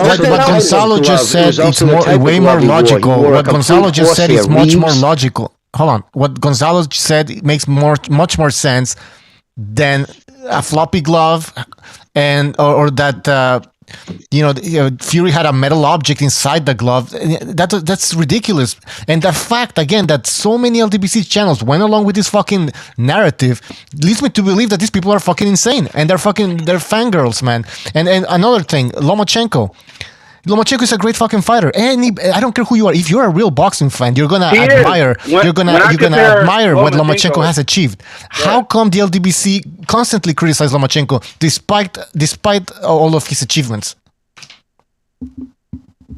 I would say this: staying in the amateurs don't carry over to the professional level. I think Lomachenko would be an even greater fighter if he left the amateurs sooner. But I'm not saying he's not a good fighter. I'm, as a Devin Haney fan, I'm a Tank fan too. Even though I want to see Tank and Devin fight, even though I think Devin wins, I think Devin takes Lomachenko. Doesn't matter. I actually got that's not my question. No, hold on. Sorry to cut you off, man. But my question is, why does the LDBC hate Lomachenko so much, and why can't they give the guy credit? That's I the would say crux of Bob the Arum, and argument, I would right say, you know, he's the opposition. You know, if I have a fighter, What do you mean? I think, you know, when Devin called, like, all right, when Devin called out Loma, I don't think Loma's scared to fight anybody. That's what I came to realize. Loma isn't scared to fight anybody. Bob Arum ducked Haney. And he No, we said, didn't, brother. and he Brother, said he listen, ducked if you're gonna say, you Come gotta say on, what's the man. truth. Well, let me When finish. did he call out? When did he call him out? And calling somebody out on Twitter is not a call out. Sending a contract offer is a call out. That's a request. But here's the thing: when he received that, WBC belt, it was with the knowledge that when you take this, you cannot push your mandatory. You can't use it to Jimmy, push a but mandatory against Lomachenko. So by You gotta him look at the accepting other that side, belt, too. he accepted the fact that he wouldn't be able to be his mandatory. So if anything, it's fucking Haney who didn't want to fight him, because if he really wanted to fight him, he would have said, "Nah, man, I'm good. You can keep that belt. Give it to somebody else. I'll earn mine. In the meantime, I want to fucking get Lomachenko to fight me, and I can't push my mandatory status if I have that belt." Those are the facts. And he chose to take that belt. So at no time did he ever send a contract offer to Loma. Loma would have been there the next day to fight him. Oh, okay, let me respond. Bob Arum, when he asked about why Devin Haney and Loma didn't fight the first time, he said Devin Haney signed with the wrong promotional company. So then I was like, okay, Loma really didn't duck Devin Haney. Loma will fight anybody. Thirdly, fucking Loma was franchised, so you can't ignore that he was franchised. What is franchise for? Can you please give me the definition of the franchise belt? It means when you're a franchise champion, basically the WBC's definition was, say, no matter where he goes, if he went up to 140 or back down to 130, being a franchise champion means you instantly go to number one. Whatever division, you become the instant mandatory to whatever WBC champion has the belt. It gives you that status, meaning you're, because of what you've accomplished. They don't give a franchise just because somebody wanted. They gave it to him because he fought 11, or at the time, 9 world champions in 17 fights. You can't say that. 9 extra world, current world champions in 17 fights, and did it and nobody else in boxing's ever done that. So he went and did things that punched his ticket to the Hall of Fame. So for that reason, they offered him the franchise. And because of the way he was making, guys were undefeated who were destroying people like fucking Walters, destroying everybody. He's making guys like that quit. He made Rigondeaux quit.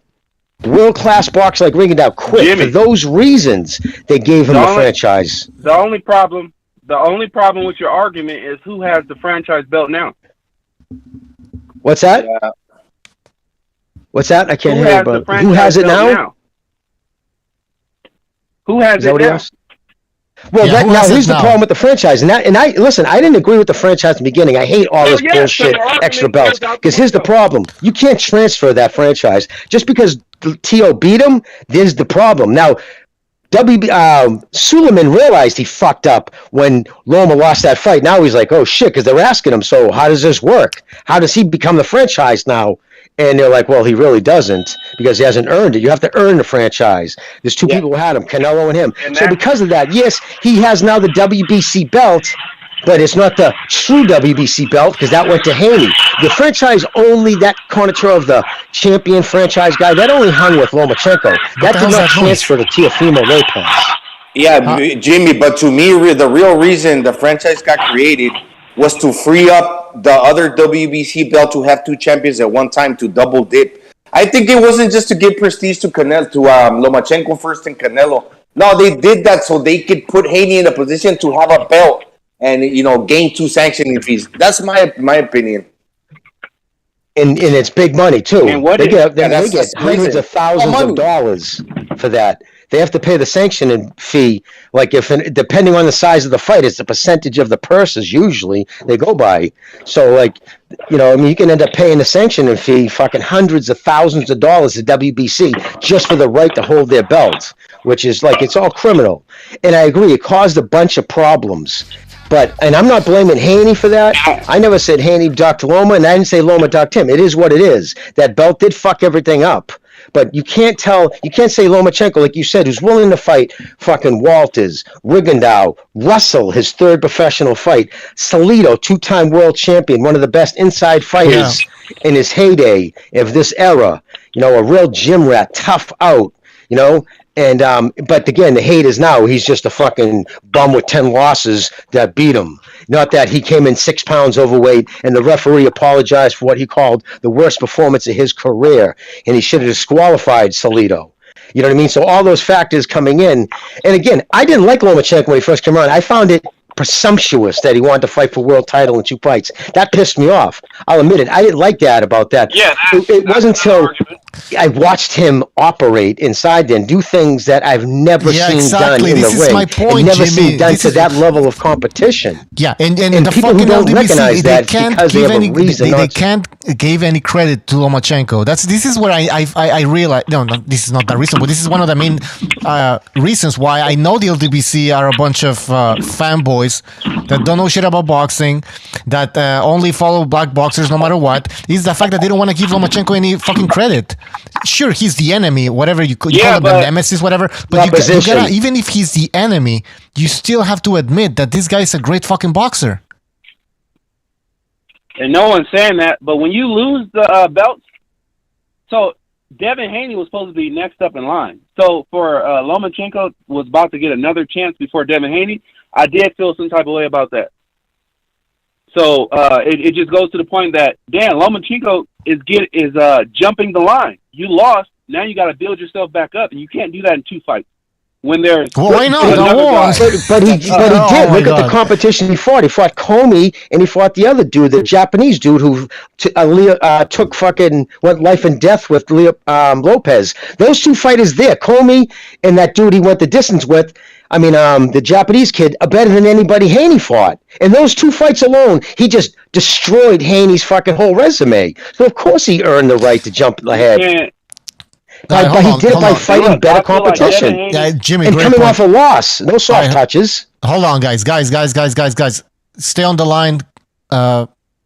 What's your name again? Boom Boom? I forgot. Oh, anyways. Boom Boom guy. Hey, I mean, I'm about to clock out right now, so I'll call back in later, or probably next show. All right. Take care, man. But yeah, representing. LDBC. Thanks for the call, man. Take it easy. Thanks for calling, man. Call back again next time. Let's take another phone call. 619. You're on the air. 619. Yo, man. Thanks for letting me on. I was just going to ask that guy that was just on the call about the LDBC stuff, because basically my biggest complaint is I think you guys take a little bit too much the drug issue. You push it too far. Look, I'm like 3.6% black. So according to how you guys interpret rules, I could be considered black. I could have all the benefits. I could have all the drawbacks of being black because I technically am part black, part African. So to me, it's the same argument to say, look, you take an off-brand, you use a medicine for off-brand, or you find some trace amount of it. That's very different from freaking injecting or cooking your own chemicals and actively taking hardcore drugs. So if you guys are going to keep the same energy, I would just say, like, don't just lump, anyone who's maybe gotten busted once a long time ago for a minor infraction, drug related. Don't treat that like that's like the worst thing in the world, because you got to take everything into context and you got to be specific. So that's all I was going to say about that, guys. Thanks a lot. All right, thanks for calling, man. Oh, wait, one more thing, if I may. To end it on a more positive note, I'd love to get your guys' opinion on the best trainers right now. If you stripped away their fighters, okay, so you got to strip away the fighter. You can't just say, look at this trainer because he has this fighter. Just looking at the raw skills of the trainer, who do you guys think are like the top 4 or 5 trainers out there? Or who do you think is the best trainer that doesn't have a top fighter, but could get a great world champion one day? That's what I'd like to end it on. Thank you, guys. All right, thanks for calling. See you guys later. Bye. All right, best trainer? Anybody? I don't even know. Is that what he asked? Because I couldn't. For whatever reason, he was having a hard time hearing the callers. Yeah. So best trainer right now? Huh. I don't know. I really don't know. It's subjective. It's hard because you don't really see what's going on behind the. It's almost like you have to go by what they're saying in the corner. You don't know because you don't know what's going behind the scenes. To me, the best trainer is the guy who's very involved with his fighter. Who the game plan is implemented and it's used. Ben Davison. I don't know. Yeah. I you know what I mean? I don't know. I'd be lying if I said I knew. Caller. We'll do a special episode on that. Best pound for pounder, best trainer. We'll tackle that issue on another show. We have Super Chat, TX Bulldog Boxing. Thank you for your contribution. He says Suleiman is on video saying Canelo and Loma requested. I don't get it. Yeah, they're saying that Lomachenko called up and said he wanted. No, what it was is a communique went out across the fucking boxing to all the head. Where WBC is creating a franchise. Do you guys have anybody do you think is worthy of it? And Bob and Top Rank said, yeah, well, we got Lomachenko. We think he's worthy of it. And they asked Lomachenko, you want it? Probably Bob asked me. He's like, yeah, sure, whatever. And remember, they were telling him at the time that, remember, if he wouldn't have lost it 30 and become instantly number one, mandatory at that, or went to 140 and did it, which would have been stupid. But that was the reason for it. Whether they asked for it or not is irrelevant. If Haney taking when they brought that other belt, his old belt, to Haney, they told him, by taking this, you cannot fucking be his mandatory. You can't push for the mandatory. You not understand that. And he said, yep, he wanted the belt. Two reasons I wouldn't have taken that. A, because I didn't earn it. And B, because of that alone. If you really wanted to fight Loma and they told you can't be his mandatory by taking this, why would you take it? And then, that's the same thing. I mean, he wanted Bulldog said, this is what happened. He asked for it. Irrelevant, because Haney also took it when he was offered the thing, or whether he asked for it regardless. But when he did take it, he eliminated himself from the Lomachenko conversation. So for anything to come out after that is irrelevant. But one more thing, too. One thing I don't like is hypocrisy. Is this. Lomachenko never called out Rigondeaux, laughed about it, never thought it was a challenge. He was like, he avoided it for 2 years. Rigondeaux did a full-on Twitter campaign. They had guys doing memes after meme, a whole account created for it to go after Lomachenko. Finally said, fuck it, let's do it. Even after he made him quit, Lomachenko said, yeah, it's no big deal. I don't count this. I'm not, counting this wind.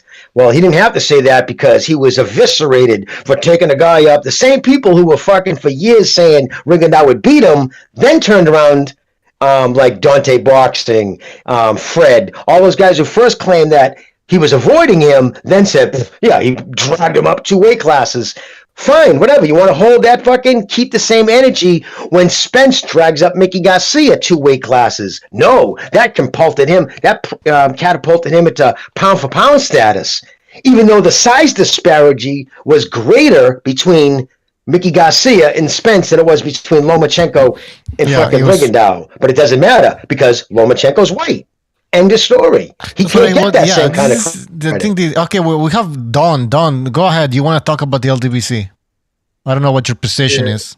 So with the Wilder Fury theories, the funny thing is the guy who created that wasn't even a boxing channel. It was actually like a black supremacist or like a black nationalist that created that. Yep. The dude with the bandana. Yeah. Who repeats himself. Yeah, Young Pharaoh. Yeah, he's the one. Young Pharaoh, yep. Yep, so he's the one who makes videos talking about fucking how white people are this and what. Yeah, but he's not the one that made that up. Yeah, he's a black nationalist. We don't know. How do you know he's the one that started this whole thing? He did. He was the one who started with the glove thing. They credit even the LDBC credits him for it, and that's why he was absorbed. He was like absorbed into the LDBC. He did start all that, but he's a black ethno-nationalist and says some pretty horrific shit about white people. He says shit about white people. If a white person said about black people, you'd be wearing a hood, burning crosses. Yeah, and this guy, the Pharaoh guy, he's the one that had invited the former sparring partner for Tyson Fury. What's his name? In the chat, you know who I'm talking about. Yeah, it's the guy that said that Tyson Fury took the padding out of his gloves in sparring. Yes. Yes. Fuck. Asbury. Nicholas Asbury. Asbury? Yeah, Nicholas Asbury. And listen, taking padding out of sparring gloves is nothing new because they're 16 ounces. Some guys might take a little padding out because they don't want them that big. But that doesn't mean they took all the padding out. No, and Jimmy, he wasn't. The evidence was this guy filming a bunch of gloves, the gym gloves that stink and everything there. And there was nobody else in the gym. And he's just grabbing these gloves and saying that, oh, this is a gloves that they used on me. We don't know those are the same gloves. We don't have any evidence. Messages and stuff like that. But I don't know. Anyways, we didn't see the gloves. We didn't see the sparring. And so we don't know which gloves they actually used. So we're not just going to take the word, this guy's word. And then on top of that, when you listen to Nick Asbury fucking speak, this guy sounds like he hates fucking white people too. Like, he really hates white people. So now all of a sudden we have to take his word for it. No, he's probably fucking lying. Yeah. With sparring gloves, you could keep the same pair of gloves that you have maybe some affinity for because they're comfortable, like just like an old pair of sneakers. That you're not gonna buy a new one every time, and you really think somebody's gonna go through the trouble of taking the pads out of the gloves instead of wearing 16s? Why wouldn't you just buy 14s or 12s? You know, if you want a lighter glove, just buy 12s or 14s.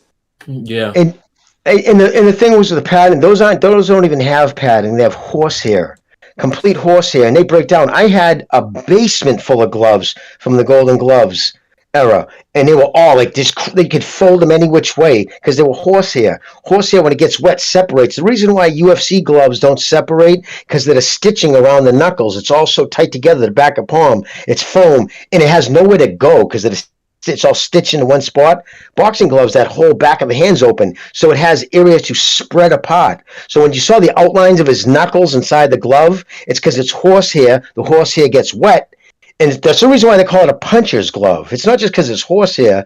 You know, instead of breaking it down and them asking, why do they call this particular glove a puncher's glove? Because it hurts more to get hit by them. The drawback is you can break your hand with them. Exactly. Mm-hmm. And they were Everlast gloves too. So. I understand how these so-called boxing fans from the LDBC can't understand that a guy that weighs 270 pounds can hurt anybody, including a smaller guy. You're a black nationalist and you hate white people, and a white fighter just beat somebody who looks like you. That was it. It transcends boxing. They tried even to make it about Black History Month. Remember Wilder coming into the second fight when they asked him, Hale, the fucking reporter who's he's another fucking critical race theory. He's writing a book about that shit. So he already tells you right away where his brain is at. He's the one who stood up at the conference and said, this being on Black History Month, and Wilder said, well, you can create whatever narrative you want, but Wilder. And then when Fury said, listen, I don't want to even fucking entertain this. It ain't about race. This is about two fighters fighting each other. As he's saying that, there's Wilder over in the corner shaking his head in utter disgust that fucking Fury wouldn't make it about race. So that tells you about what fucking Wilder's brain was at. Yeah, and it's funny. Well, did you guys feel like the last caller, or the other caller, Boomer, gave us an answer as to what the LDBC is? Like, I think he gave us an answer of what he thinks it is, and to be. He's a good representation for the LDBC because honestly, he seems too level-headed and too intelligent. And when it comes to that, he doesn't seem like a hater. I think what he did was get on YouTube and he saw other people and he felt comfortable and joined them. I don't think he follows that mindset. So I appreciate that he called, but it's not like if it was Trill or Black or fucking somebody else calling the show.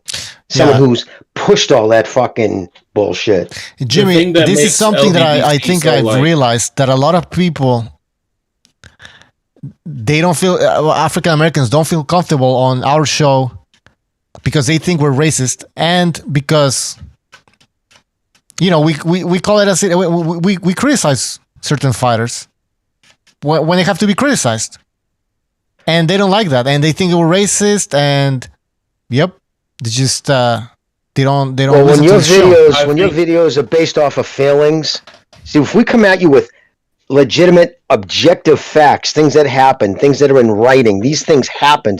So when somebody's using facts against your feelings, it makes you look goofy, and they don't want to look goofy, so they don't want to call, because everything they're talking about is generated off emotion, not off of facts. It's how they feel. The thing is, I think what makes the LDBC like so effective towards people is they mix their feelings with actual facts, right?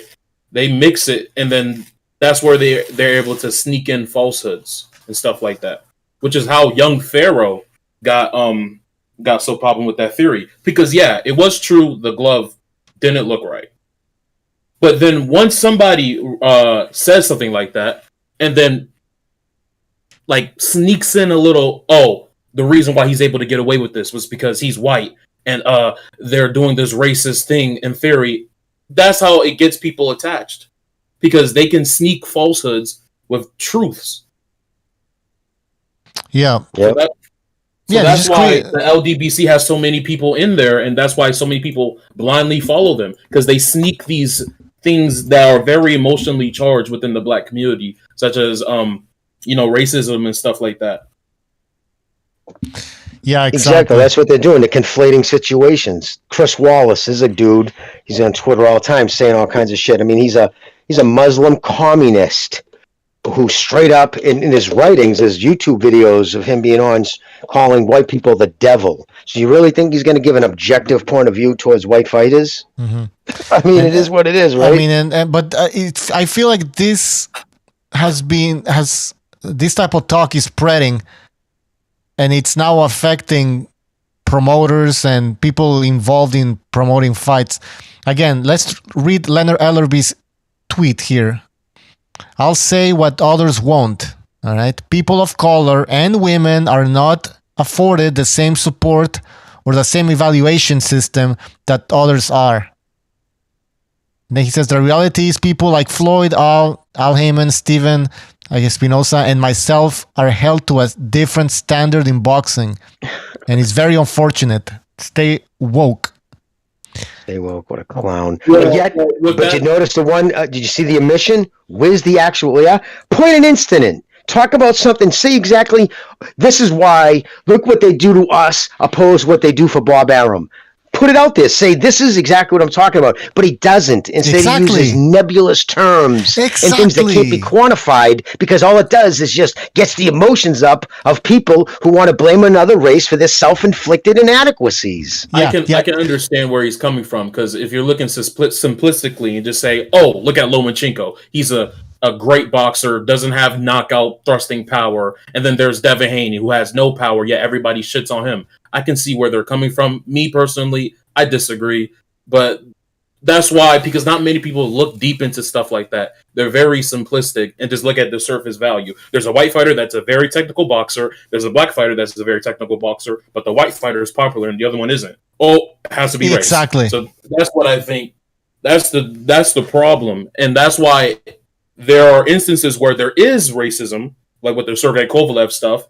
But then it gets so muddied with all the falsehoods and all the instances where people are pointing out bullshit when it's really not bullshit and stuff like that. Serious stuff that can really happen in boxing can be overshadowed and not believed in because of stuff like that. Right? You call wolf. You can only call wolf so many times and nobody pays attention to the wolf anymore. And that's what's ended up happening. I mean, to be called a racist nowadays, it's like being called Bob.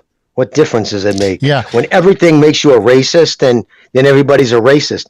The problem is that really what they, because if that's what they intended, if they intended to make white people racist, well, good for you, because that's what's happening now. And it's a shame. It's backfiring. And Jimmy, you made a great point. I mean, just point at an example where there's some racism going on in the sport of boxing. I mean, this is something I ask a lot of people, LDBC fanboys, like, give me an example of racism in boxing, because they keep saying that there's racism in boxing. Give me a good example. And then they go quiet, and they can't. And then they just say, well, it's out there, dude. It's racism everywhere. And then that's when they tie in everything else. Well, you don't think racism exists? So you must be a racist. Yeah, exactly. And again, they dance around in it. What's that? I do think they can bring examples, but a lot of those examples are not racism. It's just... No. So, And again, when the reason why in a country, now think about it, why would they push a white fighter in the 90s when whites were 75% of the population and blacks were 11%? Oh, geez, I don't know. Maybe because majority of the country is white, and maybe in a sport in this country, maybe white people might want to see other white people. So if maybe they give a little extra push to that white guy who usually ends up never going anywhere. Let's be honest, it was what it was. The black people. So they say, oh, that's because it's racism. No. So if this country was 78% black and 9% white, do you think fucking if white people said, well, you're pushing a black fighter, and they would say, yeah, because it's a black country. If I went to Nairobi or fucking Kenya and started complaining that, oh, geez, you guys all want fucking black people. Yeah. And they'd look at me like, yeah, dude, because it's a black country. You knucklehead. But then again, it's like, what are the reasons on why they're supporting the white fighter? And what are reasons why they aren't supporting the black fighter, but they're from the same, country? Well, maybe because there's hundreds of black fighters and one white fighter in a country. Exactly, that's what I'm saying. Jimmy, remember that black player, hockey player? He played in Montreal. Subban. Oh, what's his name? Subban. Yep. He was pretty popular, Subban. and there's not a lot of black hockey players. Yeah. So when you have a black hockey player that's good, he's special. So. It's the same thing with white fighters. There's not a lot of white fighters right now, like in the old days.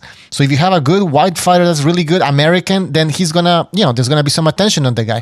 But not necessarily also because, well, when it comes to Klitschko, I always give that example. He was so fucking boring that he was kicked out of HBO.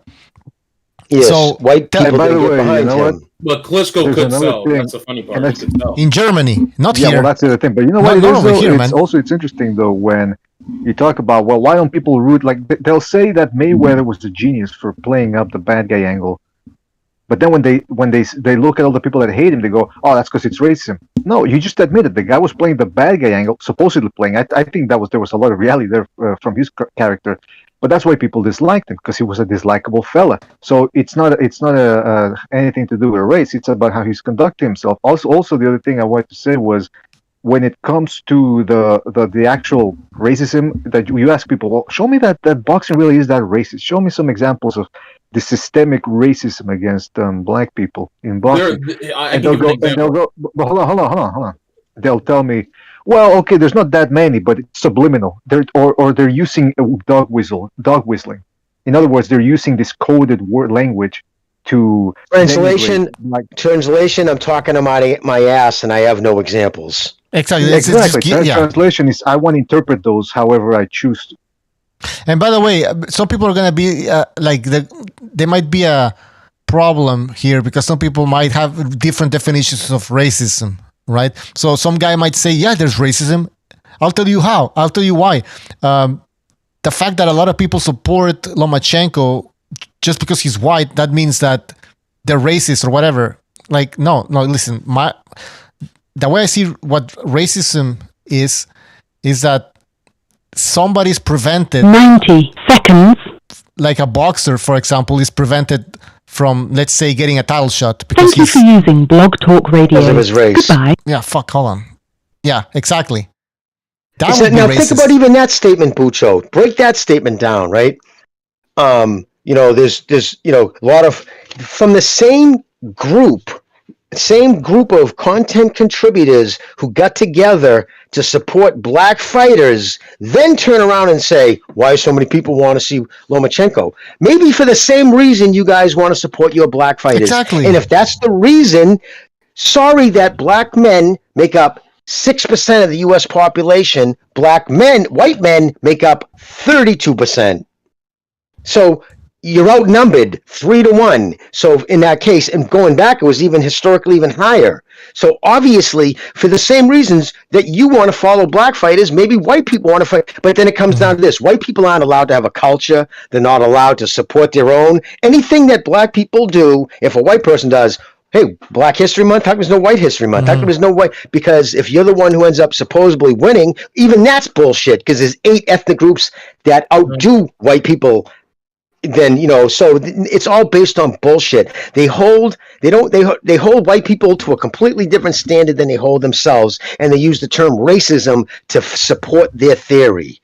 and it's exactly. all This is why Jimmy. This is why it's important to like what we've been doing constantly to tell people that there's nothing wrong in you supporting whoever you want to support. If you want to support somebody because he's from the same country as you, from the same race as you, that's no problem with that. Problem is when you go to the extreme here and you start inventing narratives and you start accusing other people of them being racist when they're clearly not racist. Now there's a problem. When you denigrate people for doing the exact same thing you're doing, you're a hypocrite. Well, I can give an example of something that the LDBC would use. Like, for instance, why does Floyd have to act the bad guy to be that popular? Why can't he be the good guy and be as popular as he is right now? Like, because his style wasn't exciting. It wouldn't have brought people. So what ended up happening, people wanted to see him lose. So they bought the pay-per-views to do that, and he knew that. And so he played that angle because what he was doing inside the ring wasn't bringing the eyes. Back when he was younger, Pretty Boy was an exciting fighter.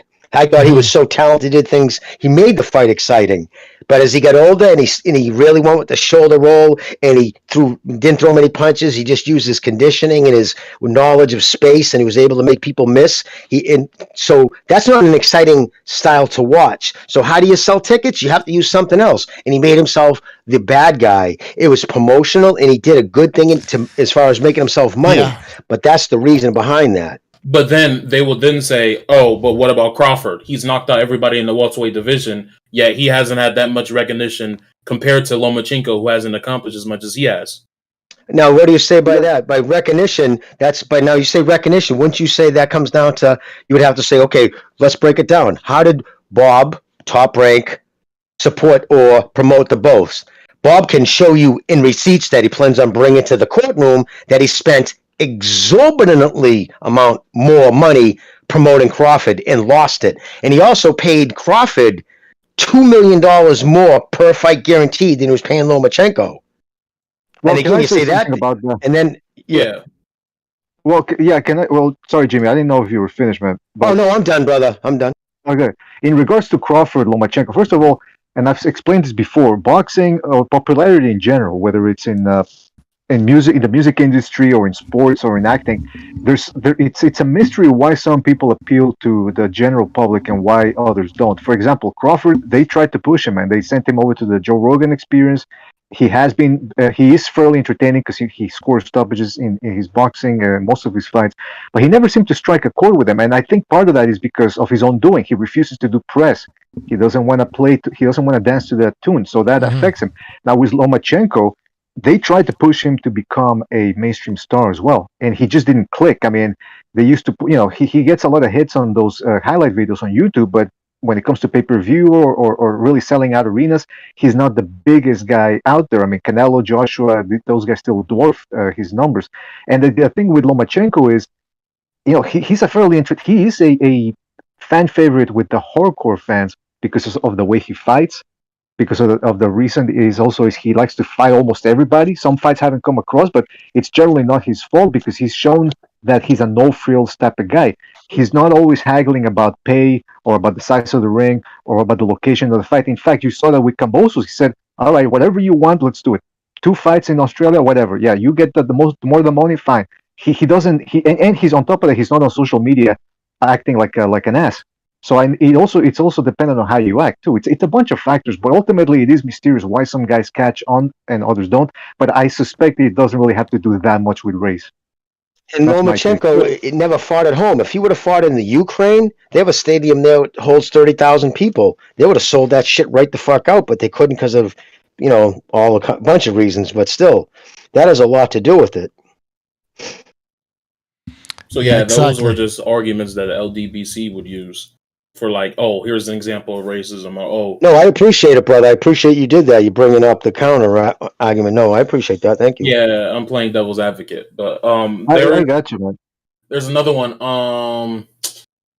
Let me think. I could have sworn they were. Oh yeah, with Canelo, with the whole with the way Canelo got brought up and how the way everybody makes excuses for Canelo, like, oh, he's too young and stuff like that.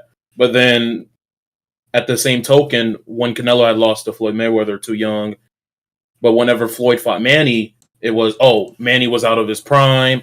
And it was like, oh, this is a reason why it's racist. Floyd has to go through this stuff when other people don't, and stuff like that. Those are the things that they would say. Right. I would explain that that's from Mayweather's own doing. That he got so much people against him, he could do no right in their eyes. It had nothing to do with race. I mean, in other words, most people who criticize him didn't criticize him because of the color of his skin. They criticized him because they just didn't like him, and that's his fans will tell you that was the main goal for him to be the bad guy. And also, look, there's some people that were never there's a lot of Pacquiao fans as well that aren't boxing fans, and they're just as biased as the Mayweather fans. So you put those two together, it was going to be nitroglycerin. If Pacquiao would have won, the Mayweather fans wouldn't have given him any credit. They would have come up with excuses. And the fact that Mayweather beat him, the excuse is, well, Pacquiao was too old. So that's boxing. That's what boxing fans. But it has nothing. It has very little to do with race. That's what I would tell the LDBC people. But again, these are the type of things that you have to think about. And most of these people, they don't think about it. They just jump straight to race, and that's what they spew over to their fan base. Yeah, I want to clarify when I said they said Canelo's afraid of undefeated black fighters. I think that's the main talking point against Canelo, that he's afraid of undefeated black fighters. Why he ducked Charlo, why he ducked Andre, and stuff like that. Even though we all know Charlo offered the fight, denied it. Andre never fought anybody. He doesn't offer anything to the table. But why do they? Like, when we think about it, like, why do they believe that Canelo is afraid of undefeated black fighters when a lot of these undefeated black fighters haven't really proven themselves? Because they think that black fighters are special, and even if they're average, they're still good enough to beat anybody because they're superior, basically. And that's where also this thing comes in. Like I was telling you, these guys are not only African American boxing fans; they're extremists. They believe they're superior. You know what I mean? Physically and all that. So, yeah, of course. That's why they keep saying that. Canelo hasn't fought a real black fighter. That's why he hasn't lost. Like, come on. And I would just want to clarify something I said earlier. I said right now there's not a lot of white fighters. I was talking about American white fighters, not white fighters in general. So I was talking about... Exactly. Yeah. Anyways, there are some fighters that do appeal to the white audience, like Ryan Garcia, but that isn't because of his race, mainly because the dude doesn't even look like a boxer; he looks like a model. But see, I don't think even white fans, I don't see them supporting a certain like they show up to every like. Okay, here's the thing: go watch any boxing fight and look at the crowd. Look at the crowd. They all, even for Floyd fights or whoever Wilder fights, they're gonna see white guys in there. So what are you telling me? Like it's all black people in the strand to watch Wilder, and then when you say a Mexican, it's all Mexicans. There's always white people there. It's because fights are happening in the U.S. Well, and think about this, guys. From 1963 to 1993, how many white champions were there in boxing? Since when? From what?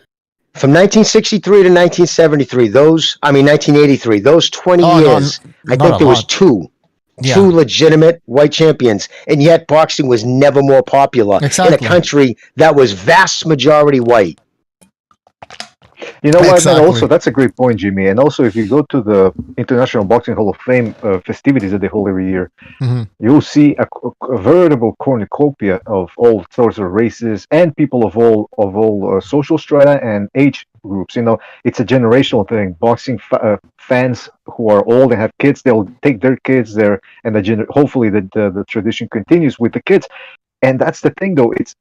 Before the YouTube scene, before Bucho introduced me to this cesspool that we call the YouTube boxing community, I used to just hang around on message boards. I wasn't going to a boxing gym at that time, so I didn't have anybody else to talk with other than Bucho and on the message boards. And the message boards, it was rare that you would see any racist. It was really when I joined YouTube, that's when I encountered the LDBC, and I said, oh boy, so this is where they hang out. Now, anyway, that's all I got for now. Sorry. Let somebody else. No, it's an excellent point. And it's like I said earlier ago, guys, right? Think about it. When they ever said that, well, white people support this, right? But yet they supported the sport greater than they ever have when there was no white champions, only black champions. It wasn't even international. It was pretty much black Americans, Puerto Ricans, or an occasional person like Julio and Chocolatitos mentor. Alexis Arguello from like Panama, or fucking Little Hands of Stone. You'd have some Central American guys, and of course Mexican. But it was all North America, the Western Hemisphere. There was no white people fighting or being champions during that time period when the sport was at its pinnacle. So how could it, you know what I mean? So that shatters the whole white guys only want to follow white people, when yet they made the sport at its biggest when there was no white champions. So when a guy like Lomachenko comes around, even if that was the case, which I don't think it is because his numbers didn't show it, but if, say, white America got around and said, finally, a great white fighter, and got behind him, they would have screamed racist. The same people who have a fucking, that's all they do is support people on the basis that they're the same color as them. Again, it comes down to this. White people are held to a completely different standard. They're not allowed to celebrate culture. They're not allowed to celebrate people who look like them, because if they do, they're a racist. You're supposed to fucking bend down to the altar of black fighters and shit on white fighters. Doesn't matter, he looks like you. While the black fighters are standing there going, that's right, he's black, because we're the best athletes. It's so absurd. Well, it is what it has Dante Boxing Nation ever, like, I think they only go after the white fighters that have fought their favorite black fighters, or they're, predicted to fight their favorite black fighters. Like, I haven't seen the LDBC really talk shit about Josh Taylor. And maybe that's because he beat a Hispanic. Good point. Exactly. Once he beat Russell, Lomachenko was done. Once he beat Russell, that was it. The fucking fangs came out big time, and they've never gone back in. You know what, man? If Josh Taylor, for instance, there's something that I've seen, which is actually progress. Like with the LDBC, they actually are now. They're not actually backing Jermell or Charlo. Yep, Blue Blood came out and talked against him. So I guess there is progress. So we can say that they're not just supporting only because. But you ask yourself, what's the motivation behind that? Exactly. They're only doing that because they don't like the message he's saying. You know what I'm saying? If he was out there saying the same thing, if he was trash talking white fighters and bashing that, they didn't like the fact that, because now you can understand, there's a whole group of people who for the longest time were saying what you said they were saying. He's avoiding black fighters, he's avoiding Charlo, and then Charlo himself comes out and says he wasn't avoiding me. And there's all the egg on the face, dude, standing with egg on the face going, you fucking asshole. You just blew up our narrative that we've been singing for 2 years. You have to agree with us. You have to agree with us. I think they love, there's a certain archetype that they look for. It's not specifically only race, right? It can be an archetype. The archetype, which could help if they were black, but the archetype is the guy that beats the Hispanic fighter or the fighters that they dislike a lot, the guy that's chasing after the Hispanic fighters or the fighters that they dislike a lot. But primarily it's based on race. I mean, there's no doubt about that. Then Yeah, I think that's a big factor. I wouldn't say that's the only factor, because if it was the only factor, they would have been backing guys like, because there was like some inner fighting. Remember when Devin Haney and Gary Russell was going through some things, and like they were going back and forth. There was a lot of infighting where Gary Russell was ducking Devin Haney. And this is between the LDBC. Like you'd think that these are two black fighters. Okay, maybe it's more than they would have probably thought. Like it's not them ducking each other and stuff like that. But no, there was actually infighting. So that's why I say, it can't just only be race, even though it is a big factor. It's not the only factor. Right. Yeah, and one thing that keeps being proven time after time after time, every boxer, Earl Spence, Charlo, you name it, they always ask him, well, who's the best? Oh, Canelo. They always go against what the LDBC channels are, all that bullshit they're talking about. Yeah, and they don't like that. See, the thing is, you have to agree with their narrative. I think the only way they can ever like Canelo is if Canelo went back in time, didn't fail that drug test, didn't fight Floyd Mayweather, and fought all the fighters that they liked. That's the only way they can like Canelo. No, that's even then they would find something, because man, even now you got the fact that there's a guy named Chocolatito who fights everybody and does it in an entertaining fashion, and these guys won't even fight him because they say that they call it the midget weight division. Or what do they call it? Something like that. Something disparaging. But that happens when in the lower weight classes that they're not as popular. Right. He said, but I can vouch here for almost everybody in our sphere of influence. that they're hardcore boxing fans and they're Chocolatito fans. So I guess we can safely say that the LDBC people aren't hardcore boxing fans because they won't even cover him. They'll admit it. They'll say, "No, we don't watch the midget weights." So I mean, how can they call themselves? Not only that, Mr. BJ, they celebrated when Chocolatito lost. They were celebrating and they were saying, "See, this is why he wasn't the pound for pounder. He just got stopped by." No, he didn't get stopped. No, first time he lost against Rungvisai.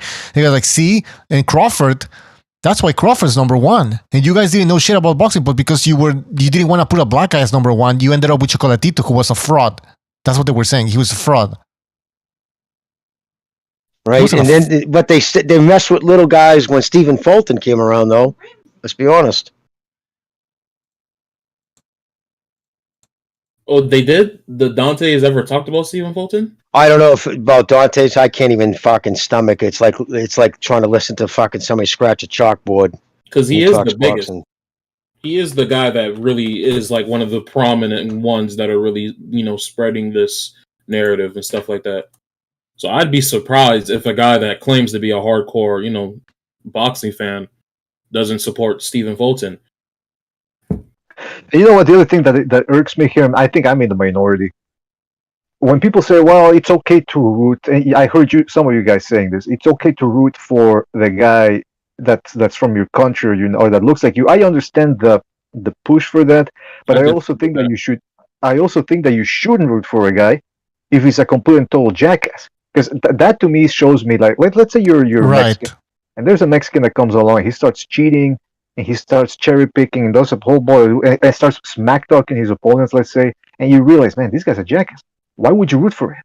Just because you share the same nationality or skin color or whatever? Like, what benefit do you get or your country gets that you're rooting for this guy? In fact, it would actually, in my eyes, it looks bad because you're propping up a jackass no matter what his accomplishments, but just because he looks like you, well, hey, I got to root for the guy. I root for guys. Look, this is a combat sport, man. You got to root for somebody, or you can be neutral if you want to, but generally you root for somebody. This ain't an art form where the guy can be a jackass, but if he's a great painter, you can separate the two and say, man, I enjoy this painting. I can't enjoy rooting for a guy if he's a jackass. Right. I think the biggest issue with boxing fans is there are too many people that just root for the person that looks like them. I think to get boxing to where it is, to where it was before, we need to start rooting for people that are actually fighting their competition, the good ones. Exactly. We need to keep rooting for those guys, right? We need to give a lot more love to guys like Canelo, to guys like Usyk, to guys like Chocolatito, the lower weight classes, NOE. Those guys are the examples that they need to. Spence as well. Those guys are the examples that we need to push further. They need to be the most popular people. Not Ryan Garcia, not fucking Gervonta Davis. Guys that aren't fighting anybody. Exactly. Well, there's a whole historic thing there between when you talk about Inoue, the whole Asian thing. There's a whole historic thing going on there where it's just historically blacks haven't been always that nice to Asian people. Go ask any Korean shop owner, but it is what it is, and so I wasn't surprised that they weren't going to back. I mean, look how they just talked about the guy Triple G's fighting, a fucking nobody from Japan, instead of fighting Charlo. Wait, you mean Charlo, who could barely sell 100,000 pay-per-views against a guy in Japan who will probably have, 9 million people watch that fight live? Yeah, exactly. Charlo is not what you think he is, first of all. And by the way, Murata has a belt also. Right, so he's a champion as well. And at this point, Golovkin can fight whoever he fucking wants. He's 40 years old. You know what I mean? Now Charlo's talking all this big game, but where was he like a few years ago? Nowhere. Nicholas, our heroes, thank you for your contribution. He says, so far, Kambosos is stepping up to top guys. Exactly. This is what we want to see. And by the way, Haney's fighting Kambosos, so that's, let's give credit to fucking Haney, man. Good job. But this is what you have to do to become a superstar. You can't just get a belt through the email and then, just expect everybody to start worshiping you. That's not how it fucking works. You gotta put the work in the ring, and I'm gonna give you, again, the example of Triple G, because everybody's saying, oh, Triple G, because he's white. That's why he's popular. No. The guy was fighting 3 times a year, knocking motherfuckers out. All right. His fights were exciting. He was knocking everybody out. Again, 3 times a year he was fighting. Then you have other fighters who fight once every year and a half. And we have to roll out the red carpet for these motherfuckers just because, he's a black guy from the United States. Oh, he's so talented. Oh, he's supposed to be. Why is he a star? Why is he a star? He's fucking boring and he's fighting every fucking 2 years. Come on. And you know what, Bucho? That's a great point. And then when you press a lot of these fans, they'll go, well, he wants to take care of his family.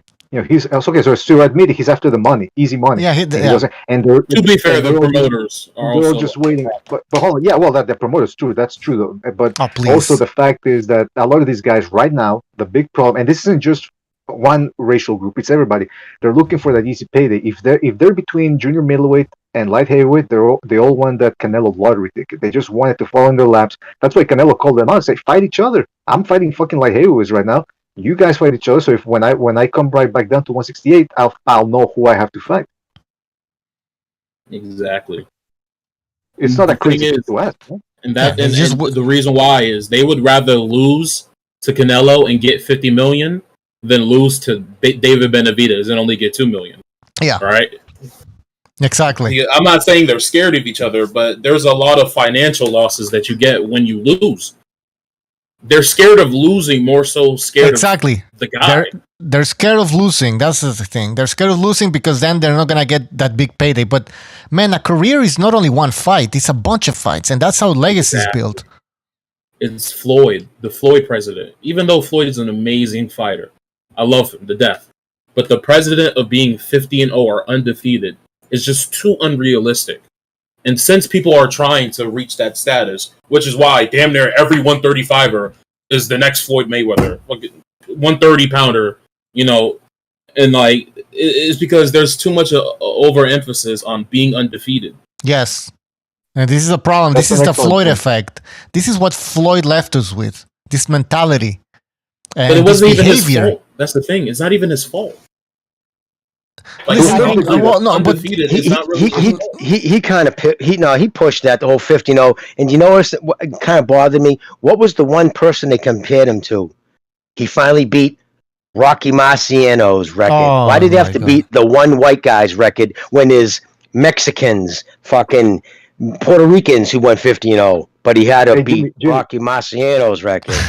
You think that was Rocky Marciano's record? To be fair, I mean he's fought champions. Anybody can be 50-0 if they just fight, not even internationally. Just out but Julio Cesar Chavez was 81-0. But you know what? We all agree his record is padded. Yeah, the fact that they bring up Marciano, there's definitely a racial connotation there. But the things that I dislike is, listen, with Mayweather, he got to officially 48-0 because those two, the McGregor fight and the Jake Paul, whichever fight that they got him to 50-0, that doesn't count. But what I'm saying is he retired undefeated. And look, if you want to make an argument that there's some asterisk next to his wins, fine. But the 48-0 thing, a lot of people now it's not his fault because look, he got to it and he raised the bar. All right, but it's his fans, some of his fans that are ruining things because for them, if you're not undefeated, then you're not any good. That's not how boxing works, man.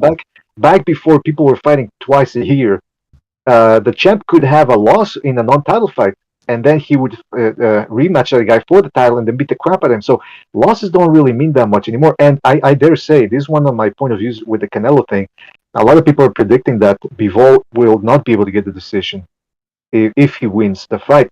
I disagree. I think at this point, there's only so many strings a promoter can pull. I mean, just look at Joshua Usyk. They couldn't rob Usyk, even though the fight was competitive, and they could have, at worst, could have made it a draw. So this whole thing of, well, but if Canelo, they have to protect him because if he loses, well, listen, he's already lost before and he's fine. I don't think his fans are going to abandon him. So this whole thing about one loss ruining your career, that is a myth to a certain extent, and it's the promoters need to start realizing that if their fighter is entertaining and he's willing to fight everybody and he doesn't create a lot of drama outside the ring, making insane demands, everything's going to be hunky-dory. And how can there be, going back to the racism, you just thought about it, the racism aspect of the sport that supposedly exists. So all these fighters from the PBC, did they suffer any sort of racism?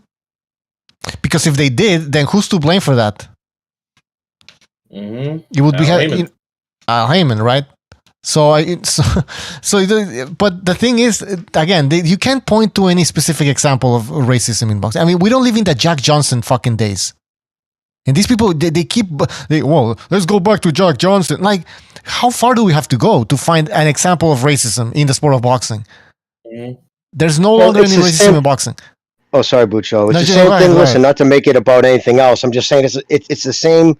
Everything culture, boxing will echo or mirror regular society. It's the same thing when you go on CNN and you listen to people talking about how racist the United States is, and then they bring up Emmett Till from the lynching of Emmett Till, which was disgusting, but it was 1955. That's you know what I'm saying? Yeah. How far do we go? A little bit. I do think that there is, and that's why they're able to get away with it, because there is some truth to systemic racism today. Okay, well, give me an example. And I'm not trying to get with you, dude. You're a good caller, and I appreciate what you're doing, but I don't want to get into social thing, what but would Jimmy you say has a point. And systemic means system down, institutionalized racism. Okay, where? Well, then that's the thing, right? With racism, there's implicit, and then there's no. You're getting into the same. That's the thing problem. Is, right, there are outcomes that can be perceived racist, but since on the law of the book, it doesn't say restricting black people. Like, for instance, the voter ID, right? You can't, on the law, it doesn't say, oh yeah, no black people aren't allowed to have, there's no with voter IDs on the law, it doesn't say, oh, if you're black, you can't, vote. But then it is a fact that black people tend to not have ID. Okay, all right. Let me please let me fucking take a whack at that, there, brother. So it's racism that black people don't go get an ID, don't know where the registry is. Why aren't they getting IDs? That's on them. I don't care. That's their fault. The reason why is not even just black people, just impoverished people in general.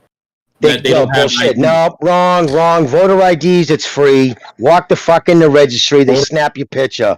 That's bullshit. IDs are free. If you go in for a voter ID and you cry hardship, any state will give you an ID because it's against. How long did it take you to get your ID? To get a driver's license, or right now I don't have a driver's license. I also have two licenses. I have my, because it's a level 2 driver's license, and I also have a regular state ID. I walked in. It took me. No, it didn't. I walked into the registry. There was a line for all the bullshit. The fucking the licenses, the fucking the permits, all that bullshit. I said, I'm just here for an ID. Okay, sir, go right over there. I was in and out in 5 minutes. And by the way, doesn't have an ID, if someone doesn't have an ID, that's on them. In society, you need an ID. You need an ID to rent a car, rent a room, rent anything. You need an ID for. And if somebody doesn't want to get their shit together, an ID, they shouldn't have the right to vote.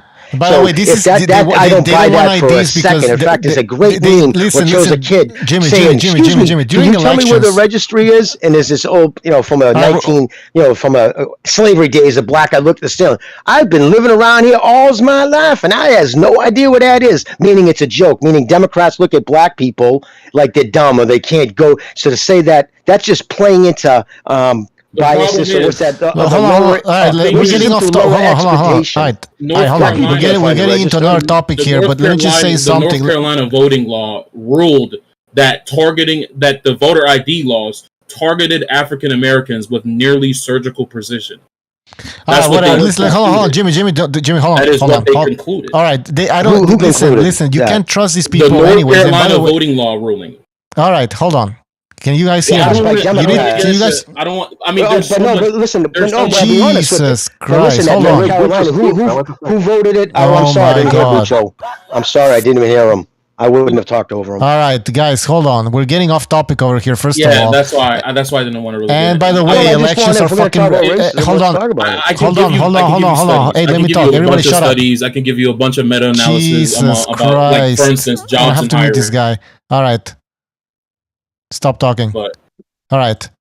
Elections are fucking rigged anyways. They bring up dead people to fucking vote. So trust me, man. Oh my god. Yeah, they do, man. That's a fact. Let's just let's get us let's serious, not. man. I feel like we shouldn't even. You think talking Joe about Biden that. got 81 million votes? All I right, don't well, know. I just want to say something. But you said All something right, about so policing. anyways. More white people. You said policing. More unarmed white people have been shot by.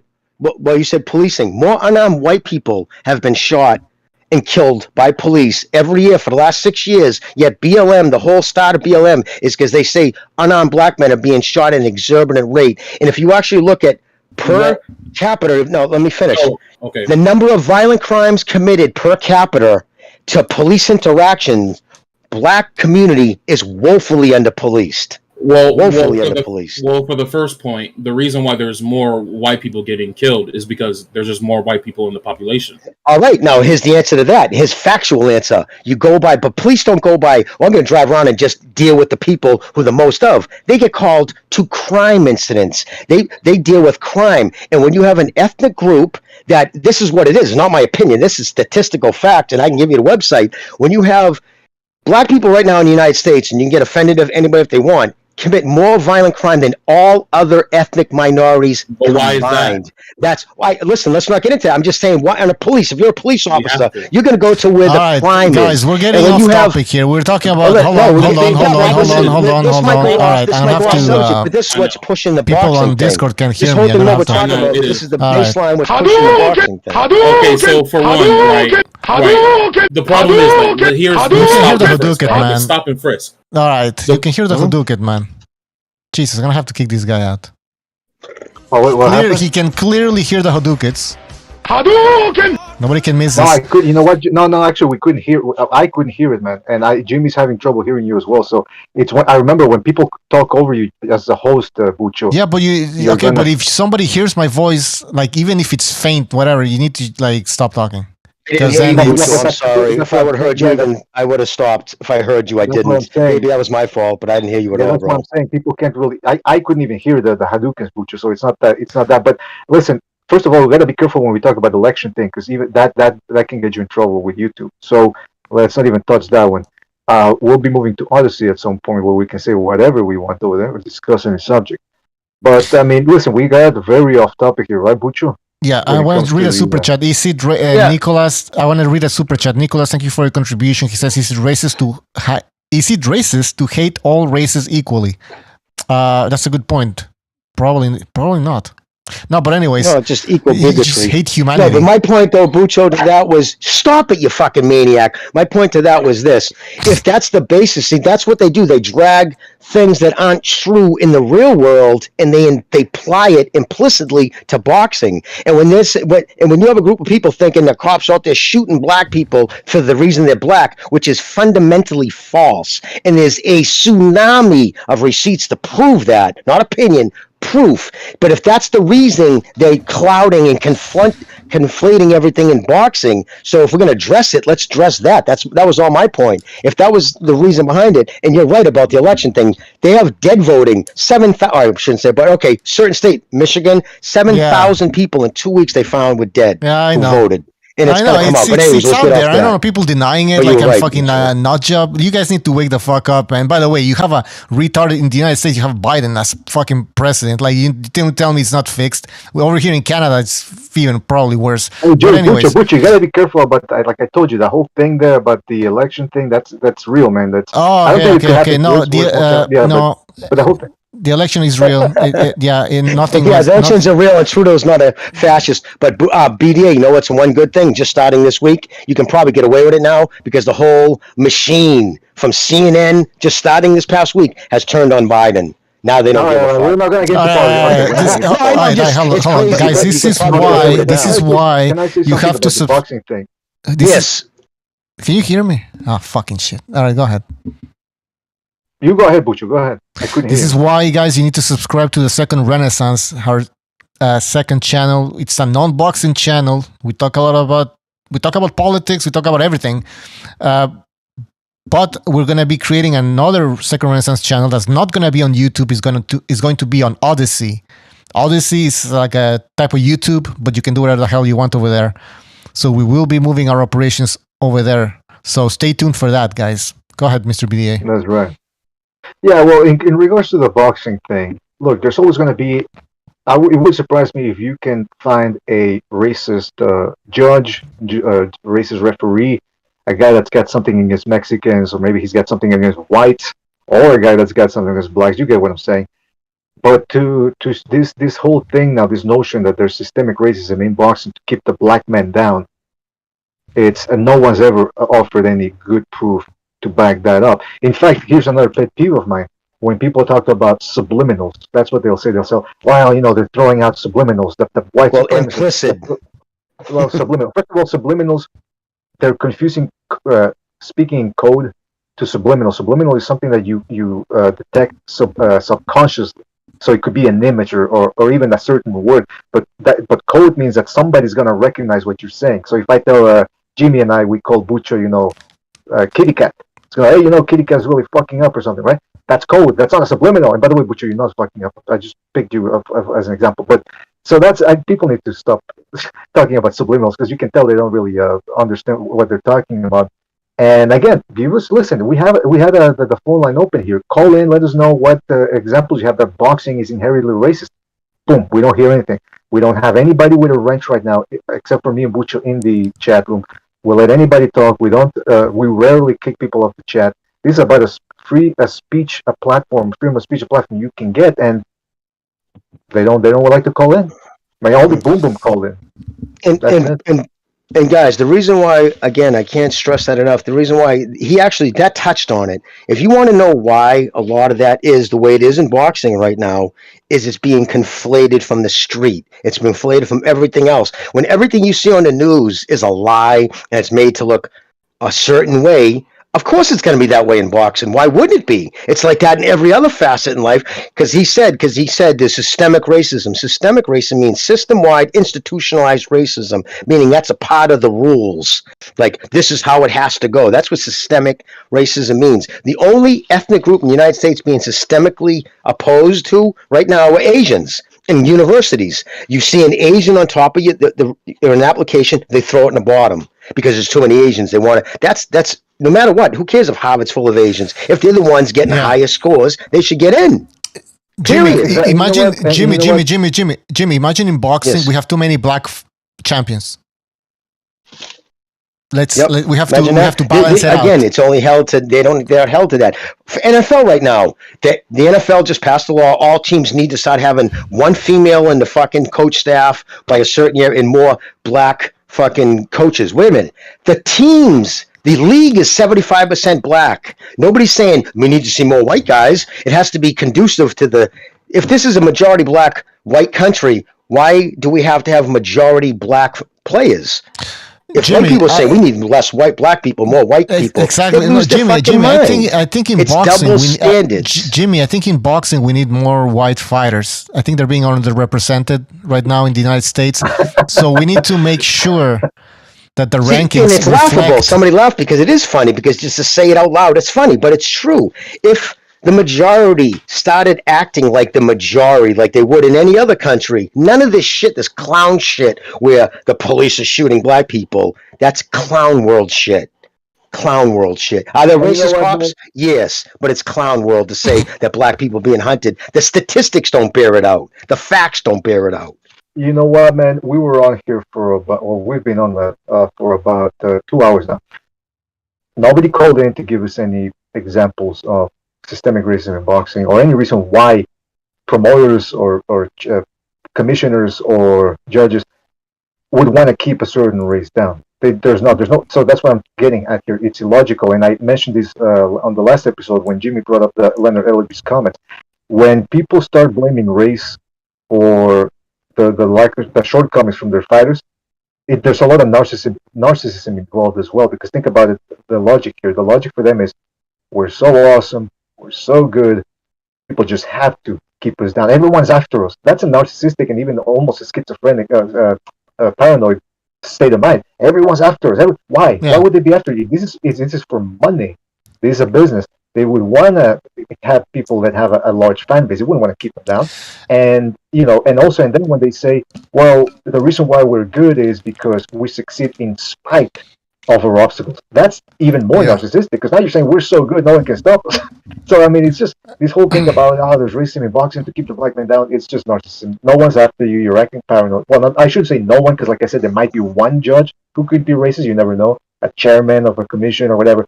But this whole systemic racism against a certain group in boxing, not convinced, man. I need proof, and so far nobody's giving it. Yeah, show me evidence where a boxer was denied something because of the color of his skin. You know, and don't go into the 1920s or 30s. Yeah, that's what I brought up. Emmett Till, 1955. They just passed this week. They just passed the anti-lynching federalized. Right. Really? That's depressing what's happening in the black community. Not all the poor kids who are being slaughtered in the streets or the 100,000 fucking Americans who OD'd last year. What's an pressing issue is lynching. That's just virtue signaling for virtue signaling's sake, and it's ridiculous. And again, I understand that you don't want to go on, but I just want to say one thing. All right, make it real quick. Stop and frisk. He brought that up. Now that was a simple thing. If you look like the type of person committing all the shootings, that's the reason why. If you walk around with your pants hanging, looking like the people who make up 23% of New York City's population, but commit 75% of the shootings, you're gonna fucking be stopped and frisked. And it worked because under that policy, yes, it did. It brought fucking homicide down to the fucking lowest numbers in decades in New York City. In the 90s. By 1999, it cut homicide by it was a third of what it was just 10 years earlier. So it absolutely worked. Let's talk about this afterwards. Yeah, we'll talk this on another episode. We'll talk on this or afterwards, whatever. Where are we going with this shit? I forgot.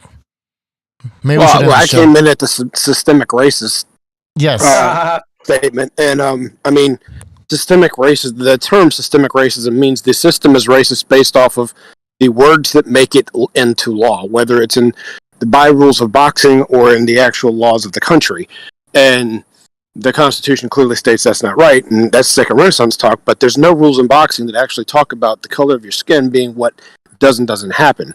So the word systemic, it's a social current narrative of, say, systemic, is there racism in boxing? On a personal level, possibly. You don't know if a judge You're never going to get rid of that, though. And that's personal preference. Exactly. Which as much as I hate it and can't stand it, let me say that first. I hate it and can't stand it. Every person has the right to have their own beliefs, regardless of how detestable or how appreciative any of them may be. They have their own rights to have those. Now, you can't make a law to where you say you can't think that way. It's impossible. But there's no rule saying because of this, we're going to go against you because you look like this, act like this, or believe in this. And there's nothing in boxing that's written that way. So systemic is just a natural current narrative that they tag in front of something because it fits a system and everyone knows how to say it. It's the popular cultural thing to say. So just add systemic to a fucking word. Systemic. Oh, it's not systemic. No, it's not. It's there, but it's systemic and. Come on. Well, it's implied, implicit or implicit. Yeah, that type of thing. Yeah. It's either implied or it isn't. But you know what? You're not going to stop individual racism. Of course, it's out there. There's individual Archie Bunkers, right? And there's plenty of black racists. And that's another thing too. The whole new thing where black people can't be racist. That's bullshit. Anybody can be racist. You have to have power, Jimmy. You have to have power. I'm not racist. That doesn't make me a racist. If you don't have power, power, you can be racist. But I don't know. Easy talking about this after. I feel like we're still divulging into the systemic. All right. Let's move on. We should end the show because I'm starving right now. And it's been 2 hours. Right. Great show, BDA and Bucho. And I'm sorry I was talking over you. No, I don't have my regular headphones on. I didn't hear you. It's I'm my mic. the first one to say when you guys are talking to stop. So it's my microphone. It's weird. But anyways, all right, guys, take care. Thank you for joining us. We'll see you next time. And who else? Yeah, in the chat, thank you for joining us.